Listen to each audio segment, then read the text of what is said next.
Never joke, never joke, never joke. Oh, money never, money never, money never, money never, money never, money. And I know what you're gonna be, money. Money never, money, money never, money, money. You can keep your conniving money. When you've been a corrupt bum, in a biz there'll be money. Now because your money done, you come with conniving money. When you had your pocket full, in a biz there'll be money. Now because your money done, you hustle for tell me money. Yes, money never, money never, money, money never, money, money. Now I don't want you conniving money. Neighbor, neighbor, joker. Neighbor, neighbor, joker. Neighbor, neighbor, joker. That's all the money that me walk for.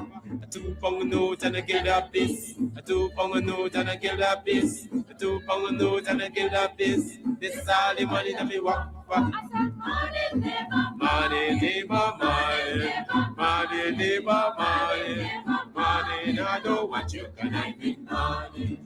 Oh, Joseph. Guyana and Guyanese, at home and abroad. Tune in to Guyanese Morning Time, hosted by Kadaki Amsterdam, where the sun always shines. Guyanese Morning Time, the people call it Guyanese Morning Time. Rhythm, rhythm, Guyanese Morning Time. Intelligence and knowledge run the front line. We go again, Guyanese Morning Time. The people call it Guyanese Morning Time. Rhythm, rhythm, Guyanese Morning Time. Intelligence and knowledge run the front line. We go again. We rise up early morning watching Tom's TV, where wisdom and knowledge, yes, it is the key. Exposing corruptions over land and sea, where the wicked politicians, they try to trick me. Guyana is a land for everybody. With 6 races should live in harmony. Is one set of people getting aisle money. Is one set of people doing the thievery. Beep, beep, Guyanese Morning Time. The people calling Guyanese Morning Time. Rhythm, rhythm, Guyanese Morning Time. Intelligence and knowledge run the front line. We go again, Guyanese Morning Time. The people calling Guyanese Morning Time. Rhythm, rhythm, Guyanese Morning Time. Intelligence and knowledge run the front line. We go again. This is a program that you all can see, sharing your views and your integrity. Like it, comment and share it all around. Pass it to your neighbor, safe and sound. A sad situation going on in this town. The voice of the people is getting trampled down. Out of the mouths of babes and sucklings, which has ordained me to sing. I sing Guyanese Morning Time. The people calling Guyanese Morning Time. Rhythm, rhythm, Guyanese Morning Time. Intelligence and knowledge run the front line. We go again, Guyanese Morning Time. The people calling Guyanese Morning Time. Rhythm, rhythm, Guyanese Morning Time. Intelligence and knowledge run the front line. We go again, fooling the people. You're promoting evil. Stop lying to the people. You are a part of the cycle. Stop fooling people. You're promoting evil. Stop lying to the people. You are a part of the cycle. I say Guyanese Morning Time. The people calling Guyanese Morning Time. Rhythm, rhythm, Guyanese Morning Time. Intelligence and knowledge run the front line. We go again, Guyanese Morning Time. The people calling Guyanese Morning Time. Rhythm, rhythm, Guyanese Morning Time. Intelligence and knowledge. And Gavin Machos. Big up past low poor people governor. Simona Brooms, Robin Simpson. Hampton Green and Winston Jordan. And yes, we can go right on and on. Guyanese morning time. The people calling Guyanese morning time. Rhythm, rhythm, Guyanese morning time. Intelligence and knowledge run the front line. We go again, Guyanese morning time. The people calling Guyanese morning time. Rhythm, rhythm, Guyanese morning time. Intelligence and knowledge run the front line. We go again. The relatives and friends of young Wyndham Bacchus, they deserve justice. The family, the relatives and friends of our in Boston, they deserve justice. The family, the relatives and friends of Peter Headley, they deserve justice. And so when we say that Guyana is an apartheid state, we have the evidence to show.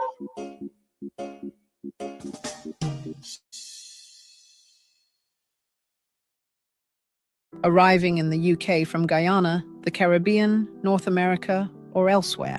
Start your journey with ease and comfort by choosing first-class travel service, one of UK's leading providers of premium airport transfers. Enjoy a smooth, stress-free arrival by booking your comfortable and reliable airport taxi before you arrive. With affordable rates and exceptional service, we cover all major UK airports, including Heathrow, Gatwick, Manchester, Birmingham, and many more. Wherever you land, we guarantee a seamless door-to-door experience to and from any UK airport. For your peace of mind, all our drivers are fully DBS checked and cleared, ensuring a safe and trustworthy service from the moment you arrive. Our friendly staff will meet and greet you in the airport arrival hall, assist with your luggage, and escort you to one of our luxurious vehicles. So wait no longer. We're ready to look after you from the moment you arrive in the UK. You can contact us via email info@firstclasstravelservice.co.uk, office phone +4 4195 2287 176, WhatsApp +4 479 136 0576 5 or +4 479 009 50171. Or simply fill in our request, a quote form, at www.firstclasstravelservice.co.uk. Travel with confidence. Travel first class.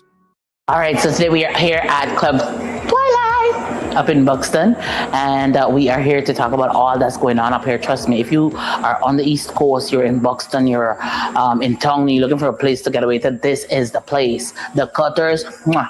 Listen, I'll be having some just now again. We'll talk about that. And then, of course, the ambience is beautiful, fully air conditioned. The decor is on point. The music's on point. Everything's on point. It's just me. I need some work. But everything else that belongs to this club here is on point. So if you want to find a nice little place or you can just drive out of town and have some drinks, have some food, you can call, you can order your stuff and just take it. You don't have to stay. Or if you want to stay here, that's what's up. And of course, they have special events for Valentine's. You can rent a hall. You can rent a hall, honey. You can rent a hall for weddings, for birthday parties, to have a bash. I hope he edits that out. But you know, whatever it is, this is definitely the place to be. So it's on Sideline Dam. You definitely want to ensure that you check this place out. But it's on your to-do list. All right, on your to-do list. This is definitely the place to check out, you know, a really cool, chill spot here in Buxton. I like this. This is, Buxton needed this. We needed this. I needed this. You definitely needed too. Thank you.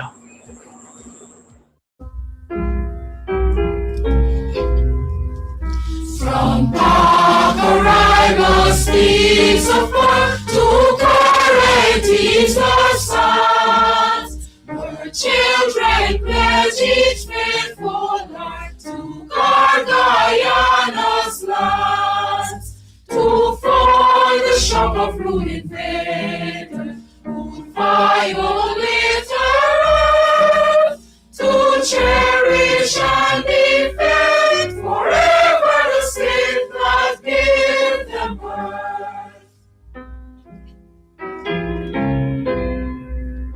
We'll forge a nation's mighty soul, construct a nation nations swing. Freedom or everlasting goal, courage and truth are in. All living in our quest for peace, like ancient heroes brave, to strive and never cease, with strength beyond the slave. Guyana, plant of glorious virtue, faith, prosperity, joining the universal search for worldwide community. Your people whatsoever breathe, they do our polity, with one forever changing great nations unity.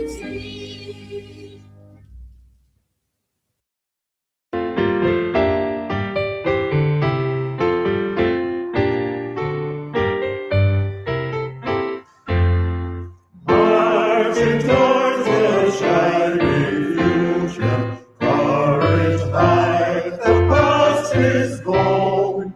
Live for coming fear and counting mountain glory, sun and stone. Through the storm goes dark and glory, through faith like a flash and flame. One republic of Guyana, glorify Guyana's name. Forward, forward, youthful nation, right with all the husband's might. May his strength forever gratitude strive, unceasingly for right. From Guyana's base from summit to white surface streets that claim, build thy people, dear Guyana, strong, united, loyal, free. My Guyana, my Guyana, my Guyana, my Guyana, Eldorado, best of all the world away. In my heart wherever I wander, memory enshrined thee. All my hopes and aspirations, all my longings, only tie everlasting bonds around us as the fleeting years roll by. My Guyana, Eldorado, my Guyana, times unfolding and for my destiny, to redeeming lasting splendor, all for years and lost glory, and the dawning of thy glory, for the long, long night is past. Oh, arise, triumphant, glorious, from the ashes of the past. Oh, arise, triumphant, glorious, from the ashes of the past.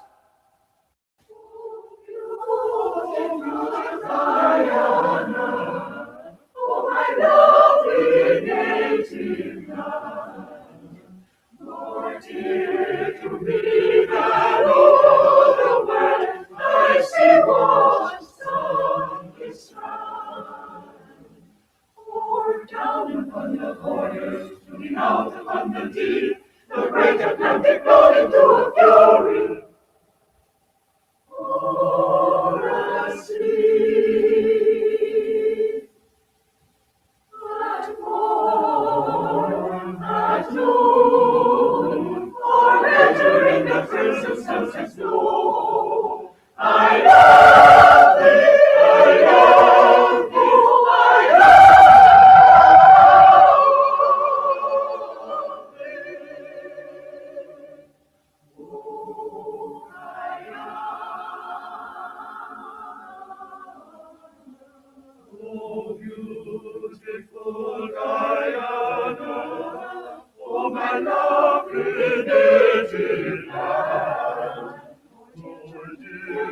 live and all the world I see was sun is strong. Down upon the border, down upon the deep, the great Atlantic flowing to a pure, great flowing to a pure,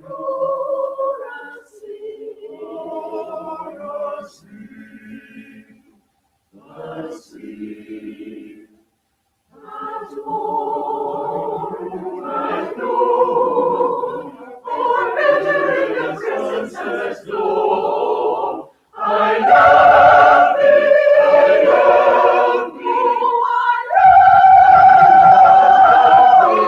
I love thee.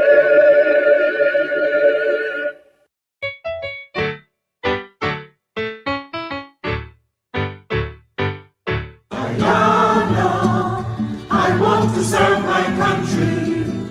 Guyana, beautiful, happy, and free.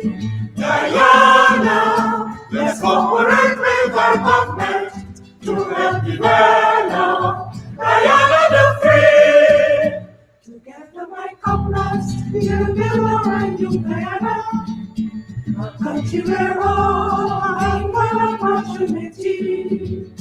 So let us begin now to show loyalty to Guyana by showing love and respect for all Guyanese. My brothers, my sisters, we will live and die here together. Come on to one people, one nation, one destiny. For harmonious living, cooperation will be forever. In work and play as we live as proud Guyanese. Guyana, I want to serve my country. Guyana, beautiful, happy, and free. Guyana, let's cooperate with our government to help develop Guyana the free. Well, it's time we settle all the nations in the interior. Our natural resources are there in great quantity. And we will do farming and establish towns by the border. With global food so we could fill all Guyanese. My greatest desire is to serve my country, Guyana, and sincerely help my Guyana to move along.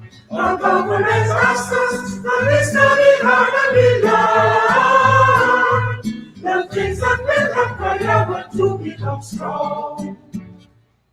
Guyana, I want to serve my country. Guyana, beautiful, happy, and free. Guyana, let's cooperate with our government to help develop Guyana the free. To help develop Guyana the free.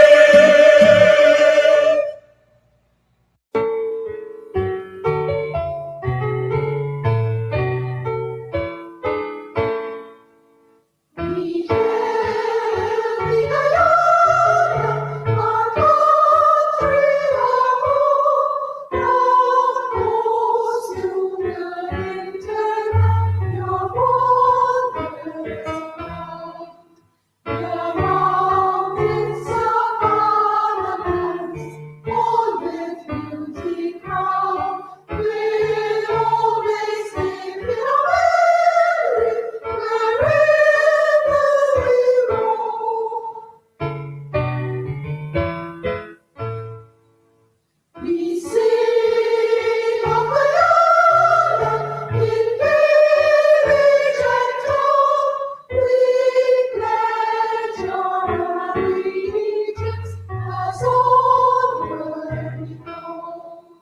United together, our strength we will show. And build a new Guyana, a land of renown. We love you, Guyana.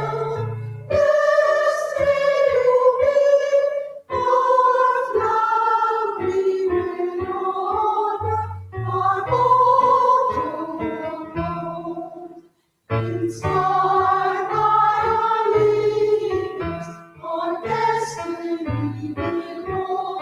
And proudly face the future, undaunted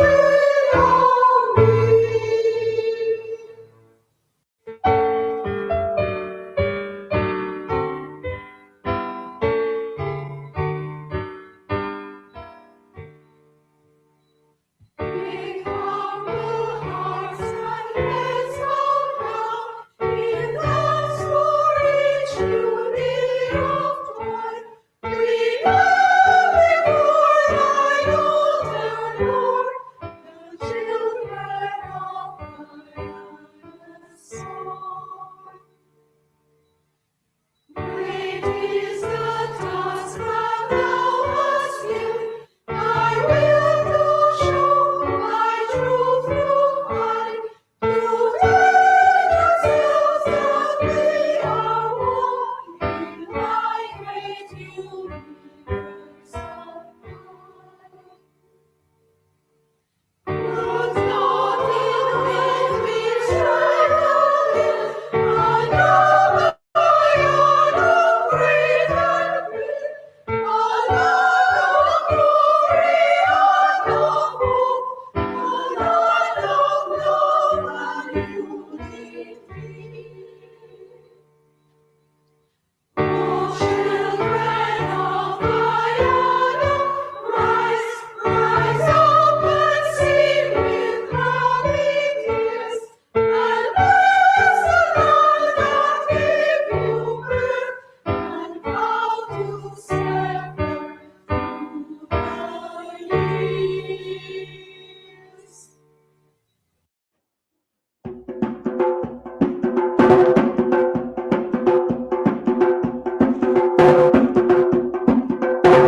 Arriving in the UK from Guyana, the Caribbean, North America, or elsewhere. Start your journey with ease and comfort by choosing first-class travel service, one of UK's leading providers of premium airport transfers. Enjoy a smooth, stress-free arrival by booking your comfortable and reliable airport taxi before you arrive. With affordable rates and exceptional service, we cover all major UK airports, including Heathrow, Gatwick, Manchester, Birmingham, and many more. Wherever you land, we guarantee a seamless door-to-door experience to and from any UK airport. For your peace of mind, all our drivers are fully DBS checked and cleared, ensuring a safe and trustworthy service from the moment you arrive. Our friendly staff will meet and greet you in the airport arrival hall, assist with your luggage, and escort you to one of our luxurious vehicles. So wait no longer. We're ready to look after you from the moment you arrive in the UK. You can contact us via email info@firstclasstravelservice.co.uk, office phone +4 4195 2287 176, WhatsApp +4 479 136 0576 5 or +4 479 009 50171. Or simply fill in our request, a quote form, at www.firstclasstravelservice.co.uk. Travel with confidence. Travel first class. All right, so today we are here at Club Twilight up in Buxton, and we are here to talk about all that's going on up here. Trust me, if you are on the East Coast, you're in Buxton, you're in Tongue, you're looking for a place to get away to, this is the place. The Cutters, mwah. Listen, I'll be having some just now again.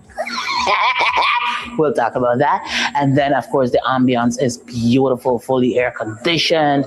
The decor is on point. The music's on point. Everything's on point. It's just me. I need some work. But everything else that belongs to this club here is on point. So if you want to find a nice little place where you can just drive out of town and have some drinks, have some food, you can call, you can order your stuff and just take it. You don't have to stay. Or if you want to stay here, that's what's up. And of course, they have special events for Valentine's. You can rent a hall. You can rent a hall, honey. You can rent a hall for weddings, for birthday parties, to have a bash. I hope he edits that out. But you know, whatever it is, this is definitely the place to be. So it's on Sideline Dam. You definitely want to ensure that you check this place out. But it's on your to-do list. All right, on your to-do list. This is definitely the place to check out, a really cool, chill spot here in Buxton. I like this. This is Buxton needed this. We needed this. I needed this. You definitely need it too. Thank you.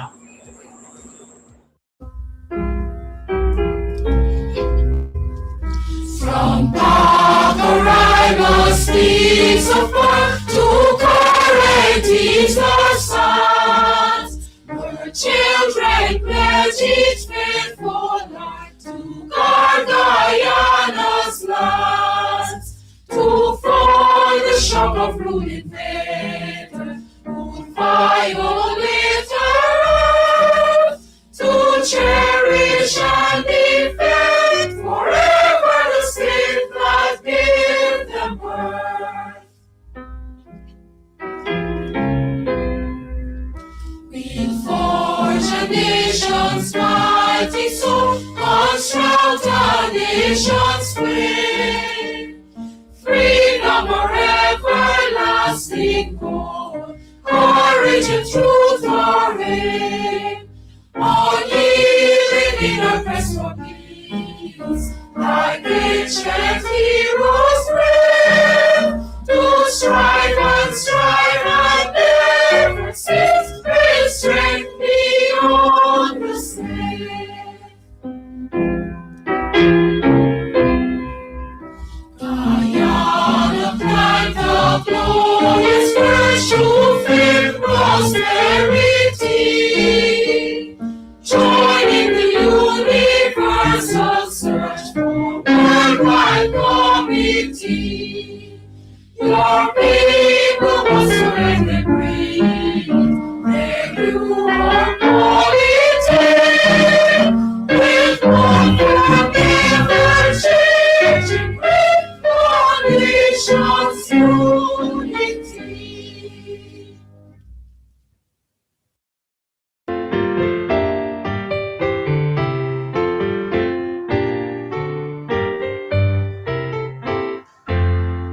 Marching towards the shining future, courage high, the past is gone.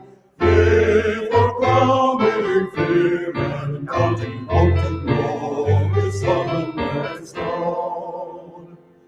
Through the storm goes dark and glory, through faith like a flash and flame. One republic of Guyana, glorify Guyana's name. Forward, youthful nation, right with all the odds. Hey, good morning. Welcome, welcome to another program of Guyanese Morning Time. I am your host, Kidaki Amsterdam. Oh, was it yesterday? Was it last night? How you feeling today? How you plan on utilizing your weekend? Because the weekend has started. I like to encourage you, as usual, use your special skills outside of your 9 to 5 and set up what we call side hustle. Side hustles don't have to be illegal. Side hustles are quite legal. You just have to keep them within the legal realm. And so, the other day I was talking with a niece of mine. She's a teacher. And it's only through that conversation I realized the girl got some skills. She actually went to Carnegie, CSHE, Carnegie School of Home Economics.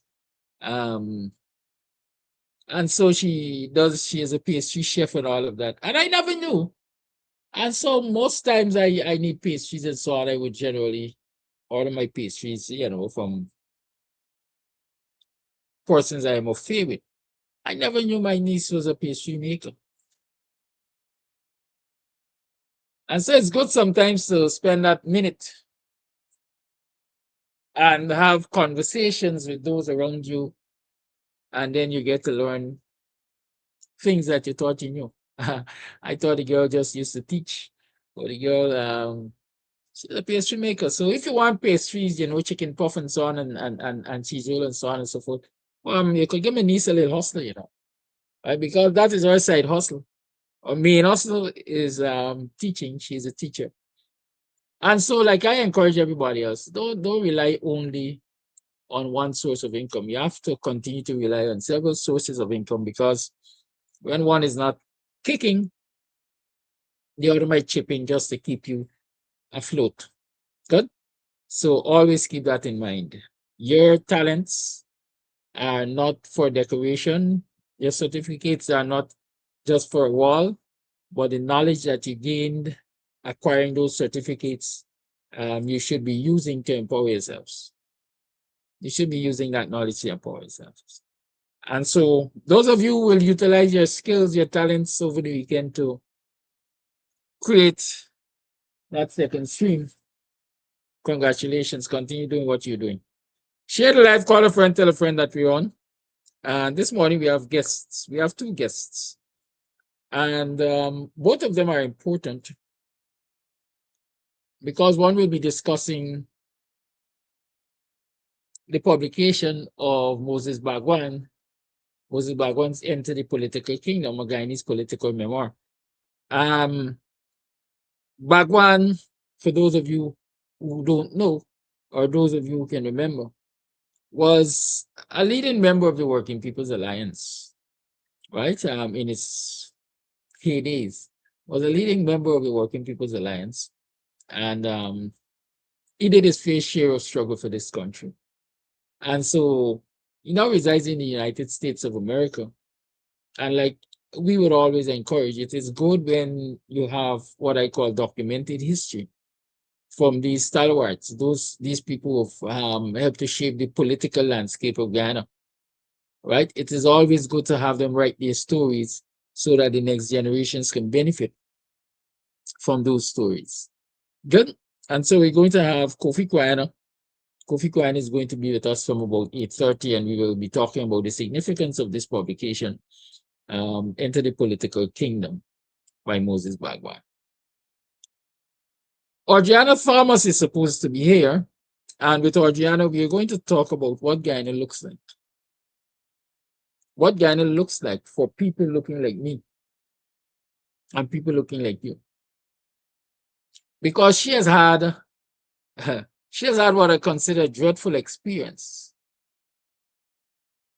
an indication of things to come or things already in existence. And I would really love for her to share that experience with you when she comes on. So those are two of the major things we're going to talk about this morning. Of course, we can have a good laugh about Afan Ali and his outreach and his promotion of model villages, and the treatment James Bond received from the Meldonians, right? So we are going to talk about those things. In the meantime, like I say, share the live, share the live, share the live, share the live. It is still August month. It is still the month of emancipation. And so I have a video I wish to share with you, a video that was recommended for sharing with you. And so we'll start with that video this morning, and then we will go naturally into the other things we want to talk about. Call a friend, like I said, tell a friend that we are on, and we are waiting for them to come to get into the real nitty-gritty, as we like to say. Y'all know what's nitty-gritty? Yeah. We're waiting on them to come to class so we can get into the real nitty-gritty. Go, folks. And remember, those of you who have children and grandchildren and so on at home, this is the time to give them some good recreation, some good fun, some good learning, in that you can send them to the Introduction to the Performing Arts, program that we are going to have at Club Twilight starting today. All right, Introduction to Performing Arts. Express yourself, discover your talent, and shine. From today to the 23rd of August, it's 3 weeks of performing arts knowledge being shared and developed. And classes are from Friday to Sunday from 1 to 6 on those days. Friday to Sunday from 1 to 6 on those days. You can call me on 6225933 to get registered. It's absolutely free. It's no charge. It's our gift, let me say, to the youngsters in the communities, right? And we have, I know it's going to be a special thing. They're going to leave here empowered, not only in the performing arts, but they will be empowered in their history, and they will definitely improve their self-confidence. Okay? Self-esteem building definitely will take place. So don't miss out. Send them across from 1 o'clock today. When they come, they will have to fill out registration forms, which we may have to send back to you to sign. And then when they come tomorrow, they bring them back. Right? So listen up to this video I have to share with you. Yes. Where is it? Let's go.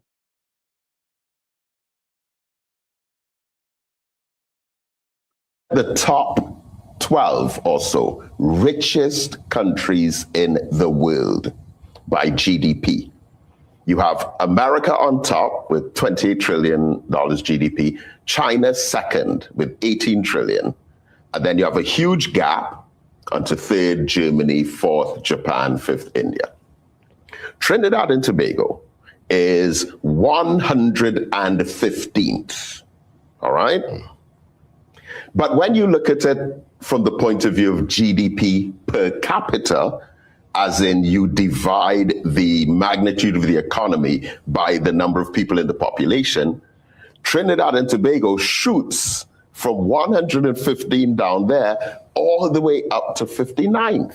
And again, go back to the top 12 countries in the world. Trinidad and Tobago has a higher GDP per capita than China, which is the second richest country in the world. We have a higher GDP per capita than India, which is the fifth richest country in the world. We have a higher GDP per capita than Brazil, which is the ninth richest in the world.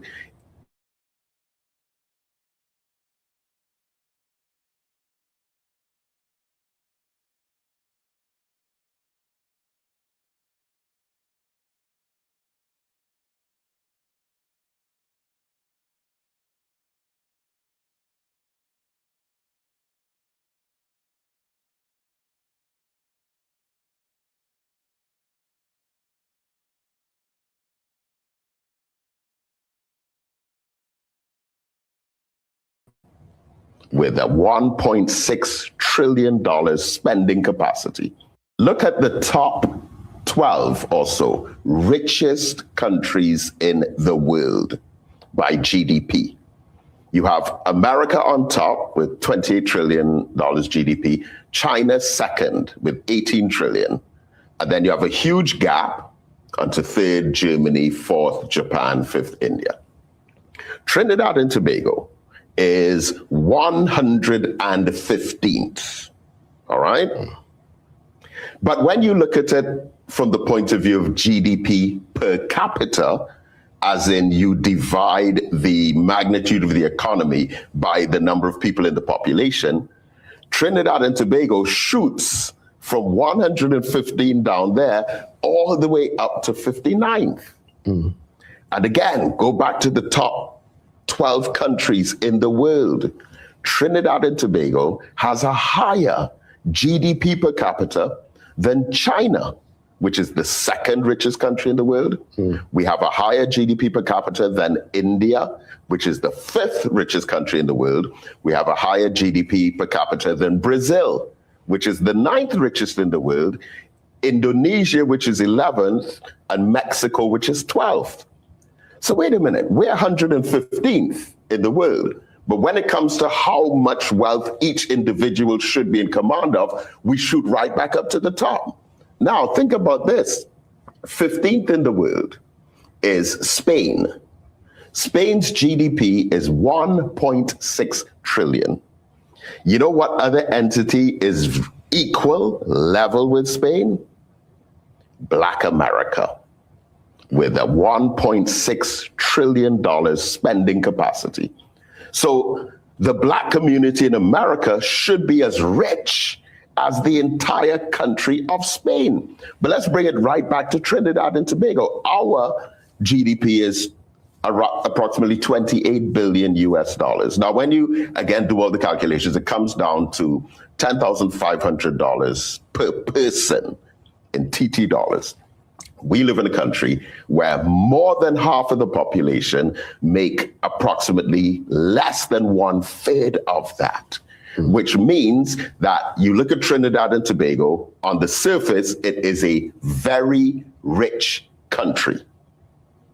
But then you look at Trinidad and Tobago under the microscope, you'll see, it's a very rich country in total, yes, but there are certain ethnic groups that are by far extraordinarily ahead with their riches, and there are others who are way, way, way below. We're the ones economically who are way below, but we're propping up the economic empire of those who are very rich. Now, we are the ones who have been told consistently, race does not matter. It's not about race because we're all Trinidadians and we all must live together in harmony. So it's okay for others to be landlords and for us to be landless, for others to be the manufacturers, producers, owners, and controllers of the economy, while we are the customers and the clients and the shoppers.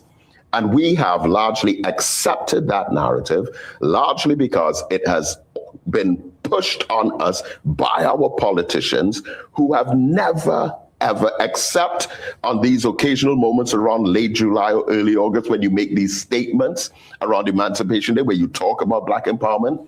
But we have, government come, government go, presided over those conditions where African economic disenchantment has been normalized. And the expectation is for us to accept it and feel comfortable with it. And unless the conversation does not go in favor of the political party that I support at that particular moment, then we're not even going to participate in those kinds of liberation conversations.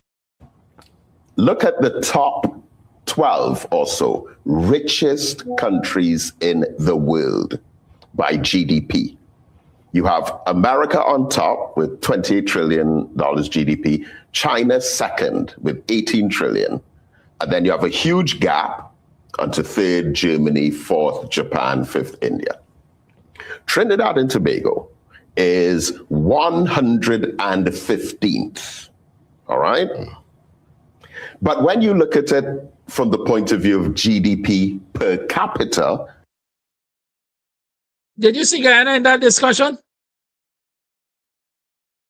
I'm waiting for an answer. Did you see Guyana in that discussion? Anybody? The faster you give me the answer, the faster we move on. Did you see Guyana in that discussion? It is a minute to the 8 o'clock hour. You're still tuned to the Guyanese Morning Time. I'm still your host, Kidaki Amsterdam. Wesley says he saw Guyana in that discussion. Desi Duncan said she didn't. So it's an equal, right? We're going to go 2 out of 3. Let me get one other person. Did you see Guyana? Florida Hamilton said no. Well, I saw Guyana. You see, I tell you, you must learn to read between the lines, on top of the line, under the line, and around the line. Guyana is right there. Guyana is right there, not by name, but by situation. Guyana is right there, not by name, but by situation. When you look at GDP, when you look at the wealth of the country, it is so rich. Guyana is the fastest growing economy.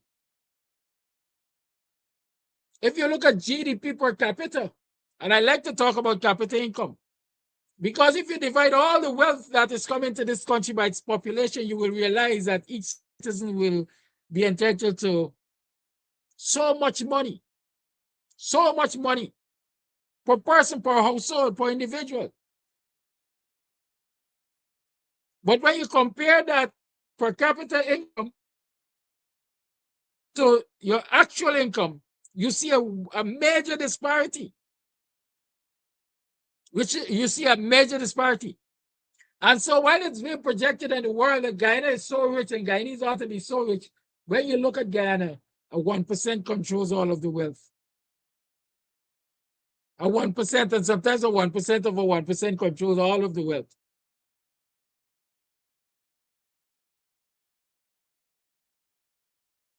And the 99% are way behind.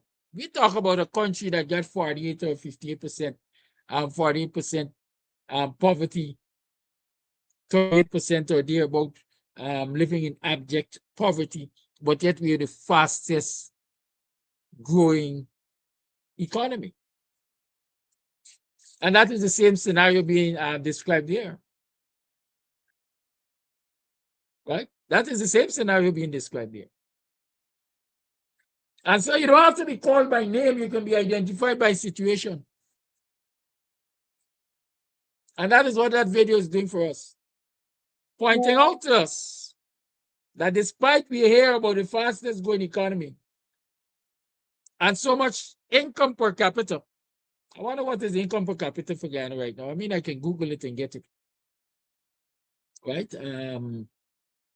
We look at the income per capita. We say, well,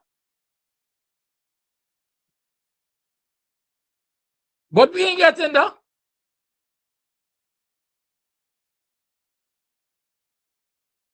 No, we ain't getting there.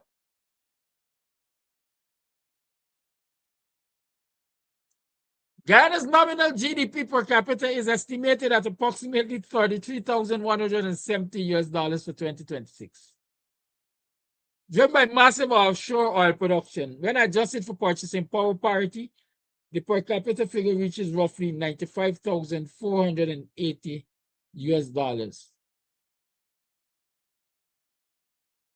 I ain't too bright. But $33 million, $33,170. $33,000, even if I say $37,000, they're about $7 million. Guyana. So let's assume you have a per capita income of $7 million a year.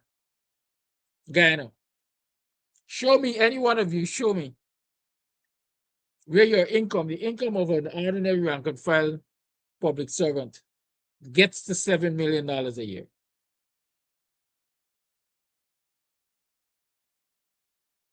At $150,000 is 1.2 plus 6, $1.8 million.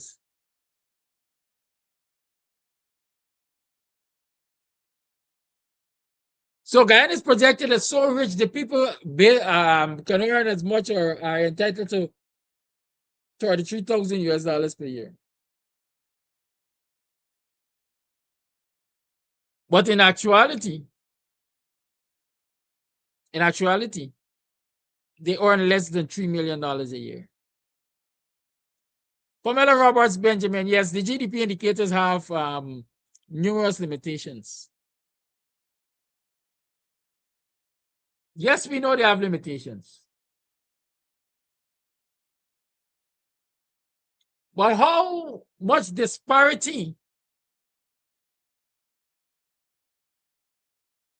those limitations create in terms of calculating per capita income? It's a straightforward calculation. The country is earning $100 billion a year. Divide that by 1 billion people, it means each of them gets $100. Or should get $100, theoretically, because in practicality, they don't get that. But it gives you a gauge of how people should be living.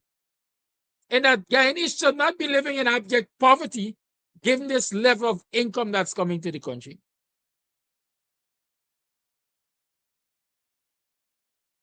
Right? We should not be living with this level of poverty. We shouldn't be hard to move.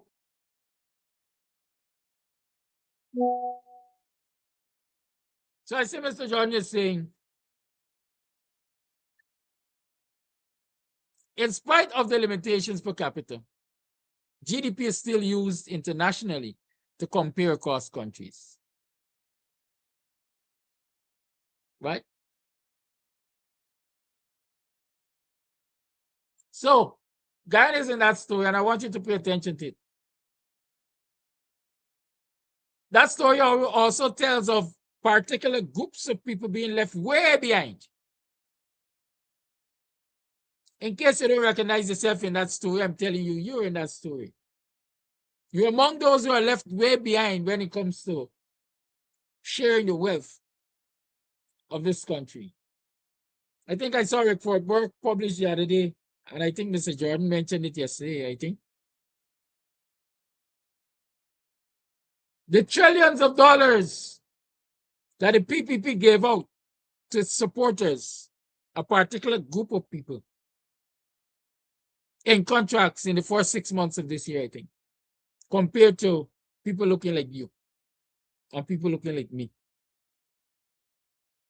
You are in the story. Learn to recognize yourselves in the story and decide what you will do to change that story. It's a 7 minutes past the 8 o'clock hour. Well, I said we are going to have a little laugh or laughter. And that is about James Bond being chased out of Melanie. They placed the man CR on the lockdown. The Melonians were loud in their booze, right? They were loud in their booze. They had James scattering for his karma. Just as some people say, the earth could open and take you in. I'm sure that was one of those moments.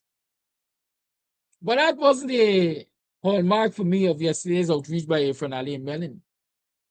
The hallmark for me was the fact that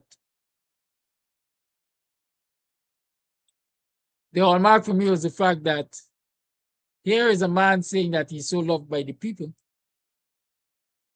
and he's doing an outreach to a particular community, but chooses to barricade himself. Chose to barricade himself. The community cannot have free access to him. But worse yet, residents of the community cannot have free access to their homes. In all of the years growing up under Forbes Burnham and all the other PNC presidents and so on, I cannot remember being barricaded out of my home, being barricaded out of my community because they were visiting. What is the point of visiting if the common man cannot have access to you? What's the point of visiting? Where you come from?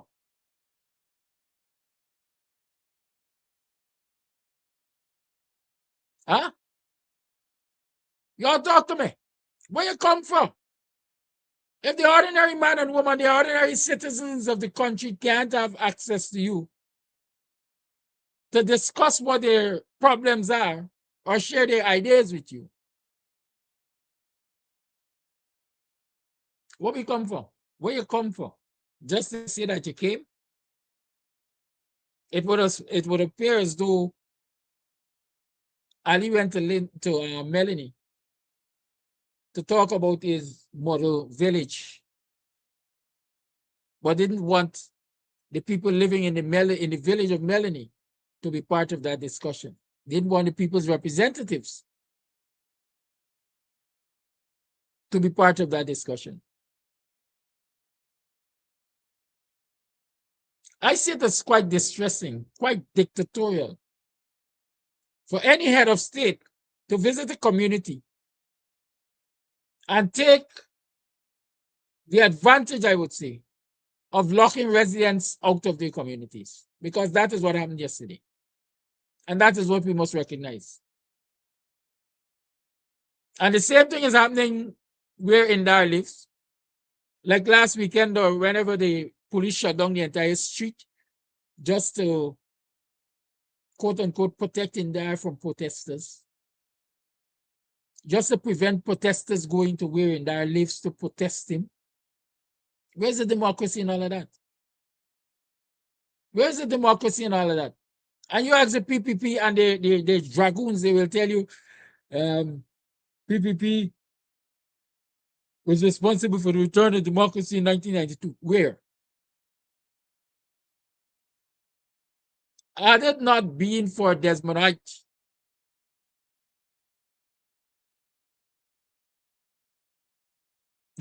willingness,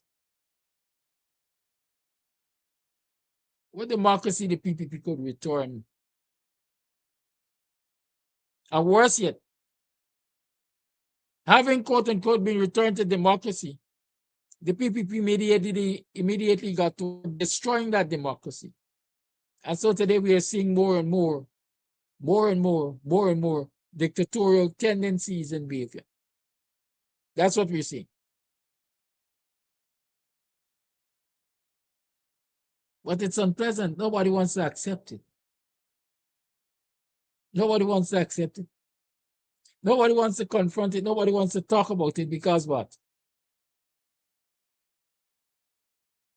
But if we talk about how black people getting treated in this country, I know black people get rights in this country, I know the ordinary man get rights in this country, they're going to say we racist.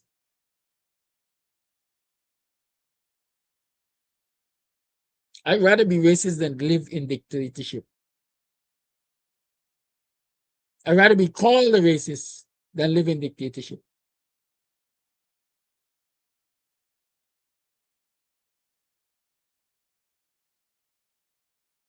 We got to confront that. We got to confront that. If you think the Burnham days were bad in this country, those of you who lived through it, I want you all to tell me what we're living through now. I want you all to tell us what we are living through now.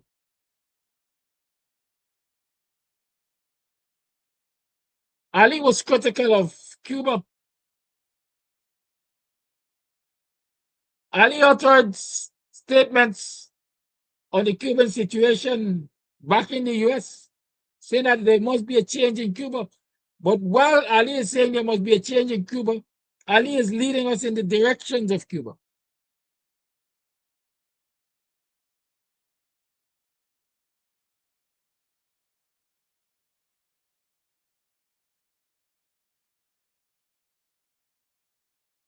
The leader of the opposition's boat being stopped in the river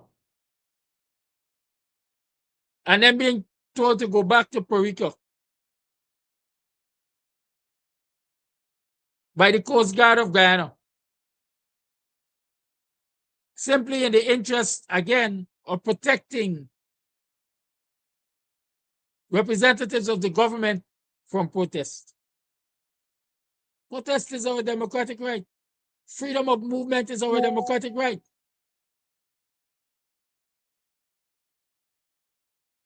And so we hear from them. Having been criticized, the Coast Guard, the Guyana Defense Force issued a statement to say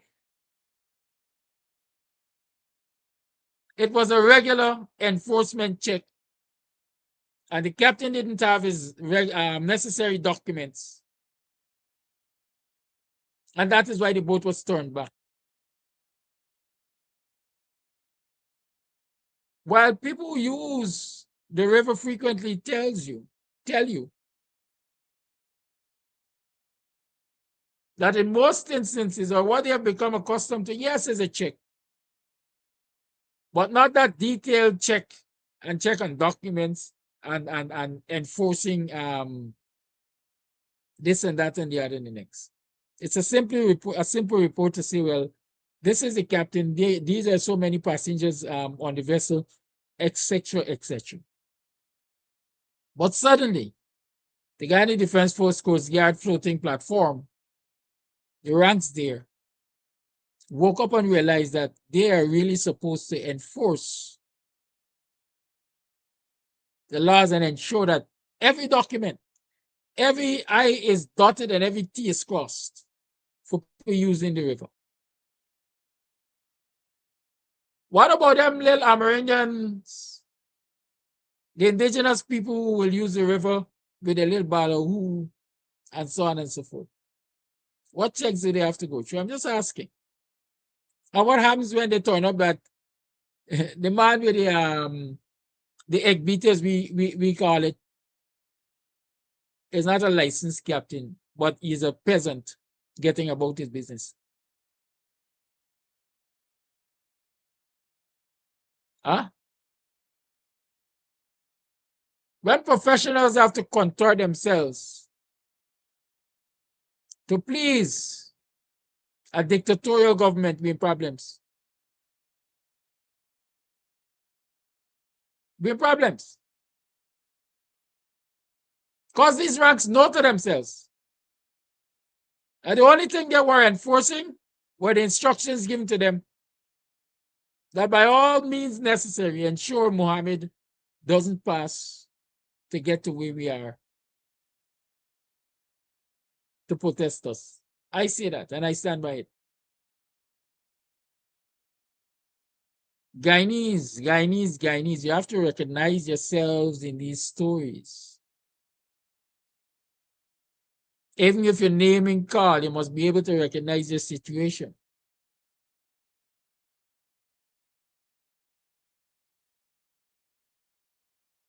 The rain doesn't have to fall on your rooftop to affect you. Trust me. Because if it rains in Blackbush, Poland, it gets flooded, then your food supply will be affected.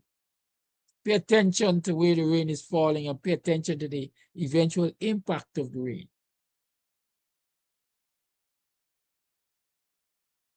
We are slipping, and we're slipping quickly.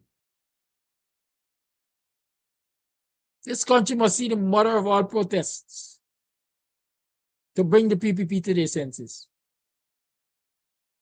Yes, we're seeing pockets of protests around the country, but they have to be sustained. And then they have to accumulate to one major protest marching on the seat of government in this country, on the capital city.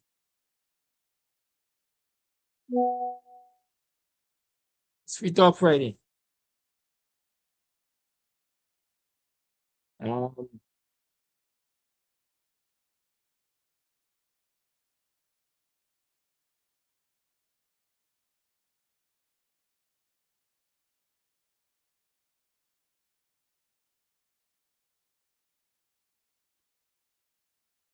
It's Free Talk Friday. Call a friend, tell a friend that we're on and we got friends. Okay, we got friends.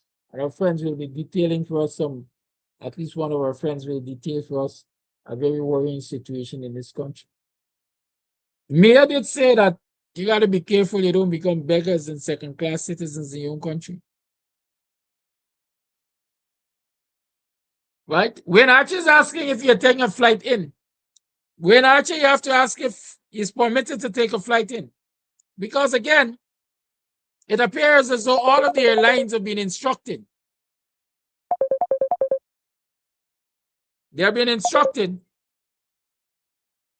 not to permit him to fly. Let me help you.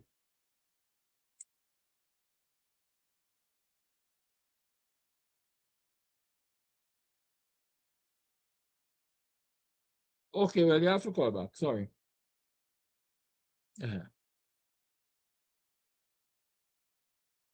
Right? It appears as though the instruction to the local airlines is that they must not accept the leader of the opposition as a passenger. He can't charter an aircraft. And he can't use the sea. He can't use the rivers. And I'm sure he's going to have a hard time using the roads too. And so that has to be a dictatorship you're living in, where just by an instruction from some slimy banner in government, citizens' right to move, freedom of movement gets restricted just like that. So that is what we have to pay attention to. You know, I'm no fan of Muhammad, but I also know what can be done to Muhammad can be done, and if allowed to, will be done to many of us in this society. We have Adriana Thomas with us this morning. Adriana, good morning. Welcome to the program. How are you doing? Hi, Kadaki. Good morning. I'm well, thanks. How are you doing? I'm okay. I'm okay. Looking on and seeing what's happening in this It's new land of nice ours to be on and your the program. continued disrespect for citizens and their rights. I So was before you listening to came you on, with the Mohammed matter. Yes, go your ahead. internet is kind of choppy. Oh, can you hear me now? We are hearing you, but you're sticking, you are sticking, you are sticking, you are buffering, as we say. Yes, that's the word.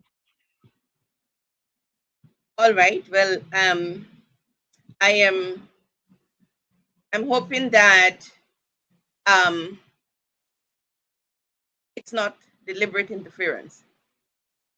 All right, it sounds better now. So let us Okay. jump into your experience while you are here this morning. Let's talk before we lose the quality of the internet. So let's talk. Welcome to the program. The platform is yours. Let's talk. Thank you very much. Thank you very much, Kadaki, for having me on the program this morning. And I think it's very important for me to share with your viewers and members of the public the experience I've had. And so on on on Tuesday, I parked my vehicle on Duncan Street in front of the Pure Diamond business. This is a diamond dealership and gold and diamond dealership. So my vehicle was parked. I parked my vehicle in front of the building on the main city council's reserve. I was going um to another business which was not too far from the Pure Diamond business, almost obliquely opposite. So when I parked my vehicle and I was walking away, I heard one of the security guards from Pure Diamond, the Pure Diamond business, shouting, "Hello, hello, hello." And I ignored him for a while, but after he was persistent, I turned back and I said, "Are you going to abuse me for this?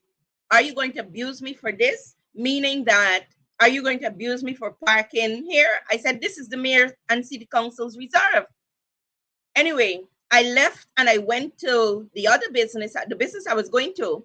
And after they had a lot of people, I left after about 10 to 15 minutes to go to Middle Street to see if another business was there where I could have transacted my business to do what I wanted to do. So when I went back to my vehicle in front of the Pure Diamond business, I saw a security guard videoing my car, and he had a big gun. I described it as a big gun around his shoulder. And he was videoing my number plate and my car. So I asked him, I said, "Why are you videoing my number plate? Why are you videoing my car? Are you trying to intimidate me?" I said, "Why are you videoing?" And I took out my phone and I started to video him, the security, videoing my car and my car number plate. So he continued and he continued with this gun around his shoulder, walking around my car and videoing the front and the back number plate and around the car. So I said, "Why are you videoing my car?" And I continued to ask him, "Why are you videoing my car?" I said, "Are you going to find out who I am and come looking for me to harm me? Why are you trying to intimidate me? Why are you videoing my car?" And I kept asking him those questions. And he continued. And then he turned to me and he started videoing me. And I asked him, I said, "Why?" And I continued to ask him why he was videoing my car. Then he walked into the all this time he had the gun around his shoulder and he had the phone and he was videoing. So he then walked into the Pure Diamond business, and there were two other security there, and with guns. They all had guns. And so I went in front of the business and I was saying that if I broke a law, I said the proper thing to do is to call the police, and the police would come and tell me which law I broke, and they will take it from there. I said, "But you can't be videoing my number plate and my car and trying to intimidate me because I park on the main city council's reserve." The next thing I know, while I'm standing in front of the business on the main city council's reserve saying this, what I described as as a Caucasian man, stormed out of or rushed out of the building towards me, snatched my phone out of my hand. He was sort of a white, Caucasian, Latino-looking man with curly hair. He rushed out of the building, snatched my phone from me, and went back into the building. And there were these 3 security guards outside with guns, right? They were like walking around after a while. And then, so I started to shout for help. Help, somebody help me. They have my phone in there. I want my phone. I said, somebody help me, please, give me a call so that I can call the police for help. And people were just passing, looking at me, right? And then there was a man who jumped into his car and he drove away. I figured that he probably didn't know what was happening. So I'm there shouting for help. And then I decided to run to the Criminal Investigations Department headquarters, which is on Blessingen Road, not too far from the Pure Diamond business on Duncan Street. So I ran to the CID headquarters. And as I was going in, he said, what happened? He said, what happened? Somebody robbed you? Something happened to you? What happened? And I ran into the building. By that time I was crying because I was in shock. I was traumatized. And so the police said, calm down, and tell us what happened. One of the policemen went and he brought me a bottle of water. He said, drink this water, sit down and tell us what happened. And I was there trembling because I was really in shock. And the police, eventually I told the police what happened, and they said they needed police in uniform to go with me to retrieve my phone. So they waited for a while, and I asked the police for a call to my lawyer. And I called Mr. Nigel Hughes, and I told him what happened. When I called him, I was crying on the phone, and he said, Adriana, calm down. It's going to be okay. He said, what happened? And I told him what happened. He said, I am coming down there right now. I will meet you at Pure Diamond business with the police right now. And the police came. About 5 or 6 police came with a vehicle, and we went over to the Pure Diamond business. When we got there, the security told the police that I cannot come into the building. And so the police went into the building. Shortly after, Mr. Nigel Hughes came, and he went into the building also. Then the police called me in to identify the person who snatched the phone. What was interesting, the person who snatched my phone was sort of a Caucasian, Latino looking person with curly hair. The person they showed me, the police, and they showed me when I went into the building was somebody of African descent, sort of African mixed person. So I said, that's not the person who snatched my phone. It was a Caucasian person with curly hair, right? And Caucasian Latino looking person with curly hair. And then the police asked me to identify the other men who were there, if any one of them was the person who snatched my phone. I said no. And the police asked them for the camera, because they have security cameras. It's a diamond. It's one of the big gold and diamond dealers in the country. So they had security cameras. So we are there. I am there looking at the security camera rolling live, right?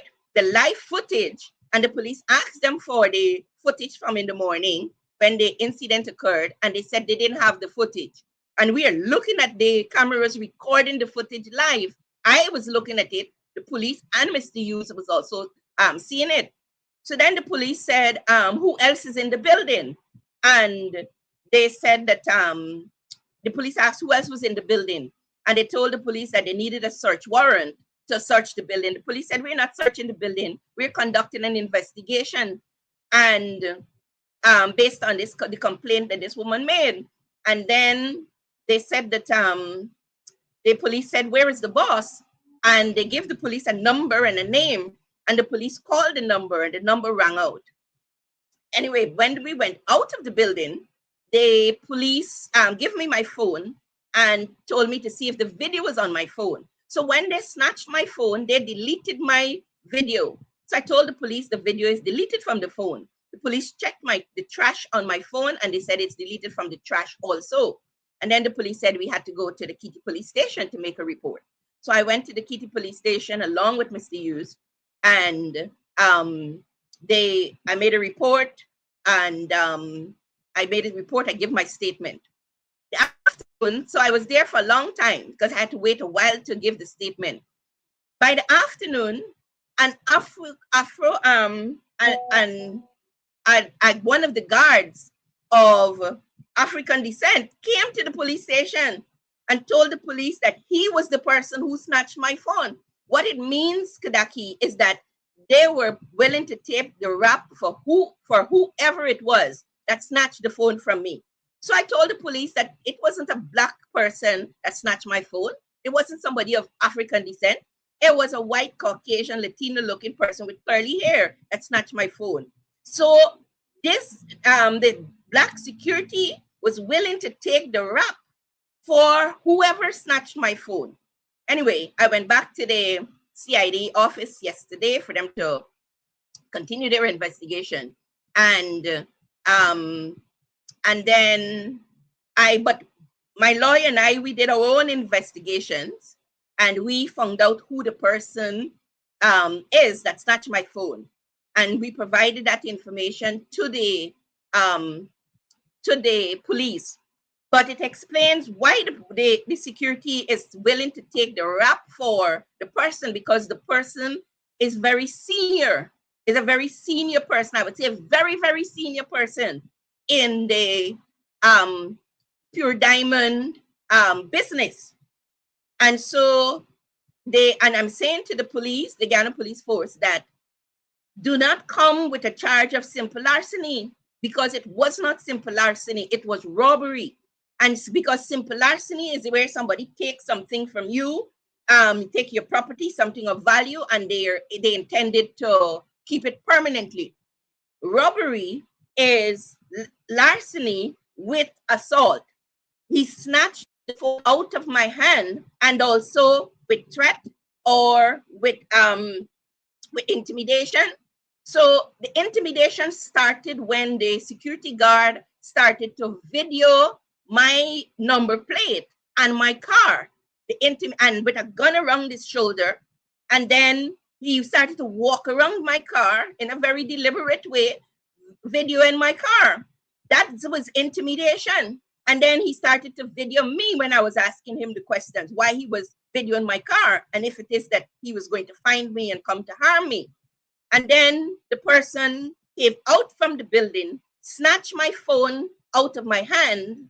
They had to make contact with me to get the phone out of my hands.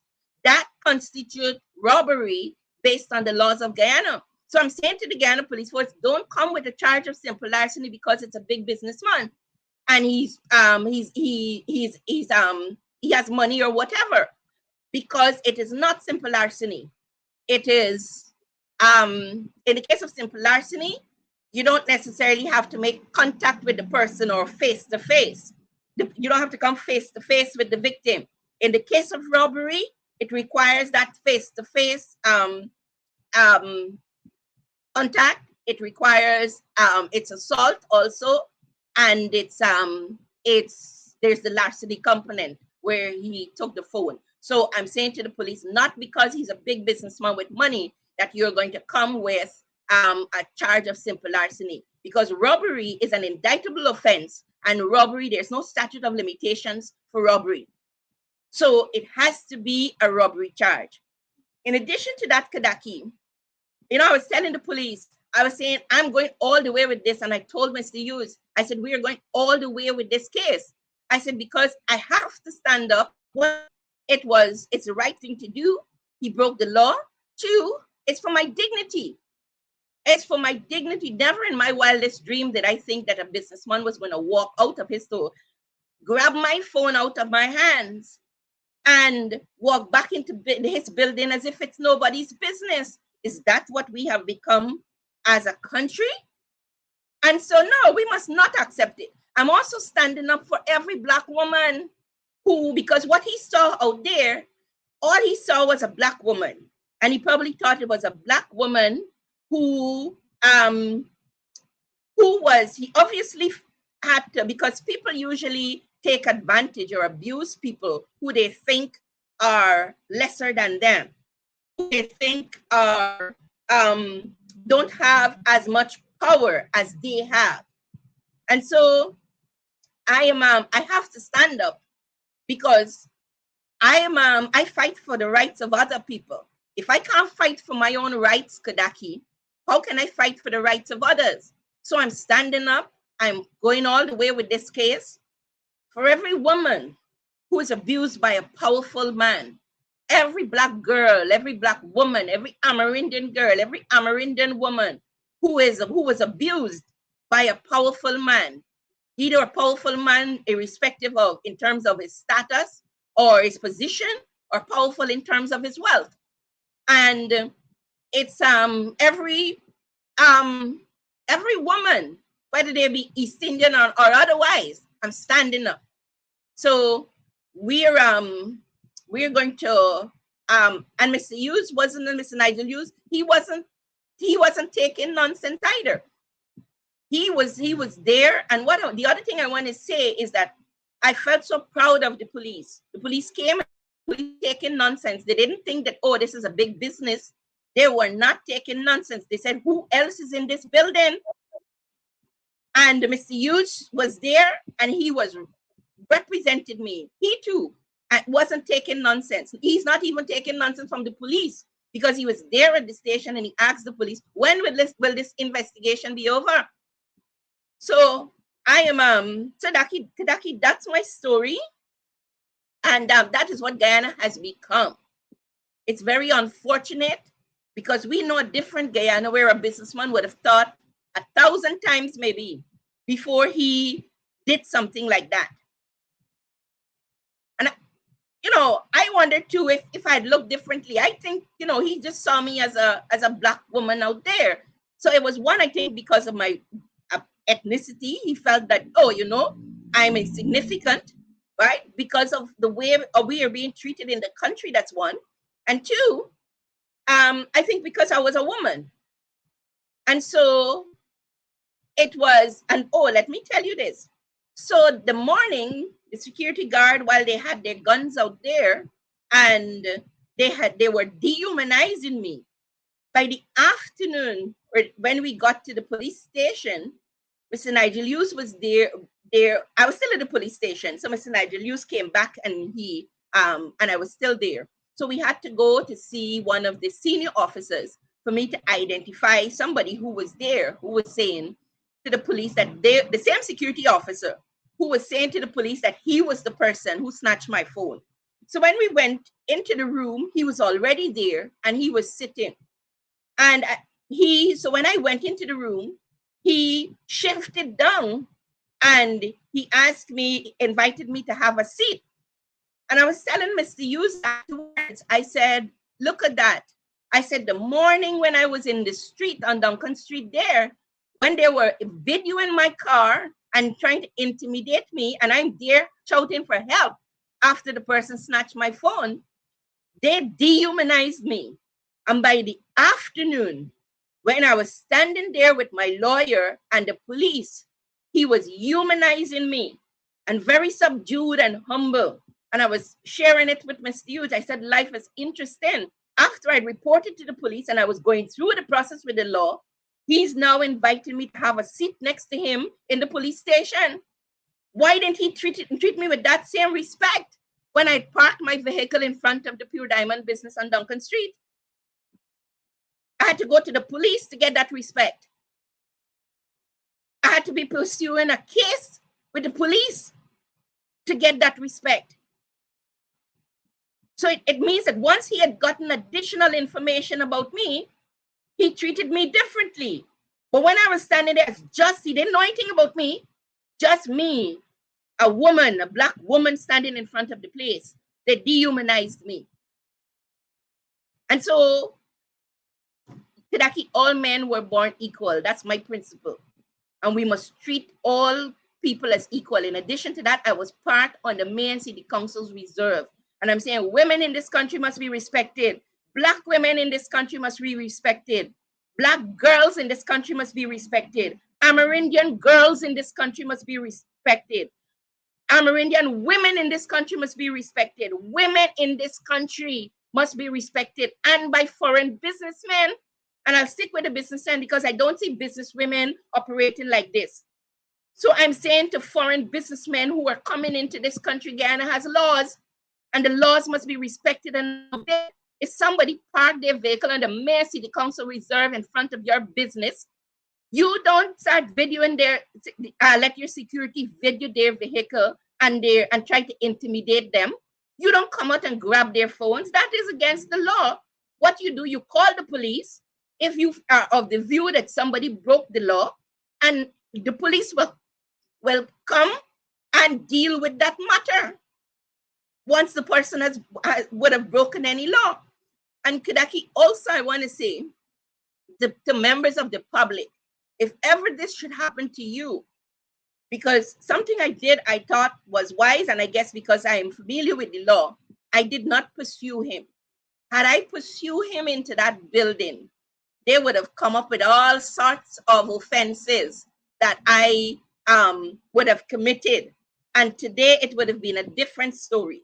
So I'm saying to members of the public, if this should ever happen to you, do not cross that, go on to the property, the private property. Once you do that, it changes the entire legal scenario.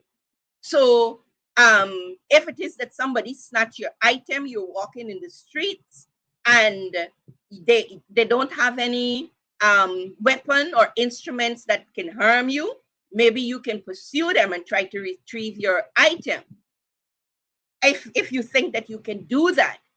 But if it is, do not go, in this case, do not go on the private property. So I ran to the Criminal Investigation Department headquarters. The police has the authority to go on that premises. And so that you can sort of maintain the strength of your legal case. Because once you go on the property, if I had pursued him, right, even if I had maybe scrambled him and tried to, then I might have been charged and he would have been charged.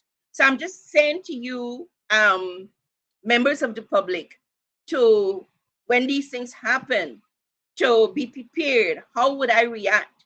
Because based on your reaction, you can weaken your legal case. So, Kudaki, that's my story. And but even when the police went back to get the footage yesterday, I think the police did not get any footage. So, but I want them to know that we have done our investigations and we have provided the information to the police who this person is. And we expect the police to bring in this person, even if they don't get any video footage, and let me identify the person. And it was not a security, one of the security guards. It was not somebody of African descent. It was a Caucasian, Latino looking man with curly hair. And so, and that's my story. And yes, Kudaki. Kudaki, you're not, I'm not hearing you. Yes, Adriana, thank you for sharing your story, your experience, your encounter with the viewers, and so that they can be aware of what's happening in the society. It's indeed a very dangerous occurrence, and I hope and pray that it's not widespread. But the reality is, as many will remember, several months ago, I had an encounter in front of the Universal Church on Charlotte Street in relation to parking. Yes. When I parked and the pastor and his church members and so on. So you will remember that. And here it is. Here is another occasion where a foreign business person is involved in the mistreatment of a Guyanese citizen for parking on a parapet that is property of the government and people of Guyana. More specifically, the Mayor and City Council in this instance. And so I'm very happy that you've highlighted that. I want people to also see innate dangers, if I can call them that, of allowing these foreigners, big business people, and whoever else to operate as though it's a free for all. They do not behave as though they have to follow the laws and bylaws of this country. And we as citizens have to ensure that we send clear messages to them that we will not stand for that. As a matter of fact, even as I'm listening to you, I'm thinking in Jamaica, maybe this building would have been up in flames the next day. Right? You know, In Jamaica, and we in have to be Trinidad, perhaps careful. too. Yes, we have to be careful that we do not become second-class citizens in our own country or tenants in our own country. And so, under different circumstances, I personally believe that Guyanese should form a picket in front of Pure Diamond and let them get the attention that they're looking for. I believe, especially because it involves a woman in this instance, the women rights activists should be sounding their voices on this issue, and human rights activists should be sounding their voices on this issue, and so that attention is drawn to Pure Diamond and the way they treat Guyanese citizens. A picket probably should be staged in front of them. Kadaki, that's an excellent idea, and one of the reasons too why, while it's the right thing to do and it's because my rights are violated, that I'm pursuing this matter legally, right, at all levels, is because if it's obvious that he felt bold enough to do what he did, and if I allow this to pass as another one of those incidents, I would not be removing one person or one male, one man from the pool of abuse or abusive men, so to speak, because he was abusive to me. He abused me. They abused me, as a matter of fact. And so part of this pursuit in terms of the law is that we need to, even if they do not respect us as citizens, they must respect our laws. They must respect our courts, right? They must respect our courts. And which is the reason, so he was bold enough on Tuesday to, it was Tuesday or Wednesday, sorry, it wasn't Tuesday, it was Wednesday. And it was Wednesday because, yes, it was the day before yesterday. It was Wednesday. So he was bold enough to come and snatch my phone, but he's not bold enough to come out and tell the police that he's the person who snatched my phone. So if he was man enough to come and snatch my phone, be man enough to go to the police and tell the police that you were the person who snatched my phone and deal with the consequences of the law of your actions. So, and I'm also saying to women, you know, very often when these things happen, sometimes as women, we, for various reasons, we decide to let the matter go. But when and then sometimes, you know, you see cases with women, they go to the police and they tell the police, I want to drop this matter. And then the next time they're abused again, it's it's worse. So I'm saying to women that in this case, it's easy for me because I have no emotional attachment or anything to this man. So it's very easy for me to say, tell the police, I'm going all the way with this. And sometimes it's more difficult for women if you have an emotional attachment to the person, right? If you are in a relationship or something. But as far as possible, women, you have to stand up for your rights. You have to stand up for your rights. And, you know, somebody told me you're as good as your first compromise. The first time somebody hit you or used physical force at you, you have to address it. Because that first time must be the last time that it has happened. And so you have to address it that first time. Don't say, oh, it's the first time he hit me. Or, oh, it's the first time it happened. You know, I can give you a chance. Absolutely not. You are as good as your first compromise. Once you compromise that first time, he's going to hit you again. He's going to disrespect you again. And so there is not going to be a second time.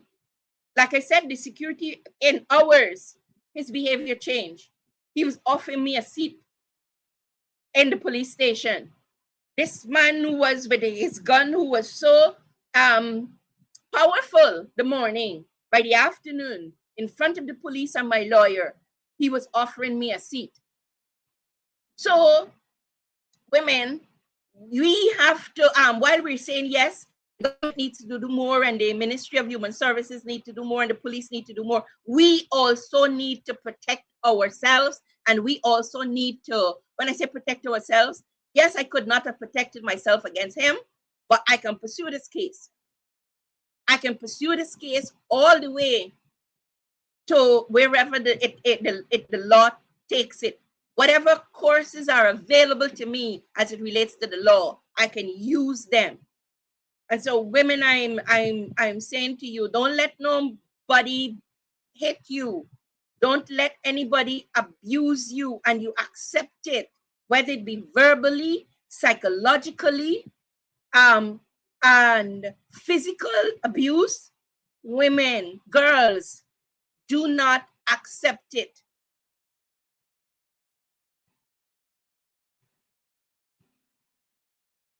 Kadaki, I'm not hearing you.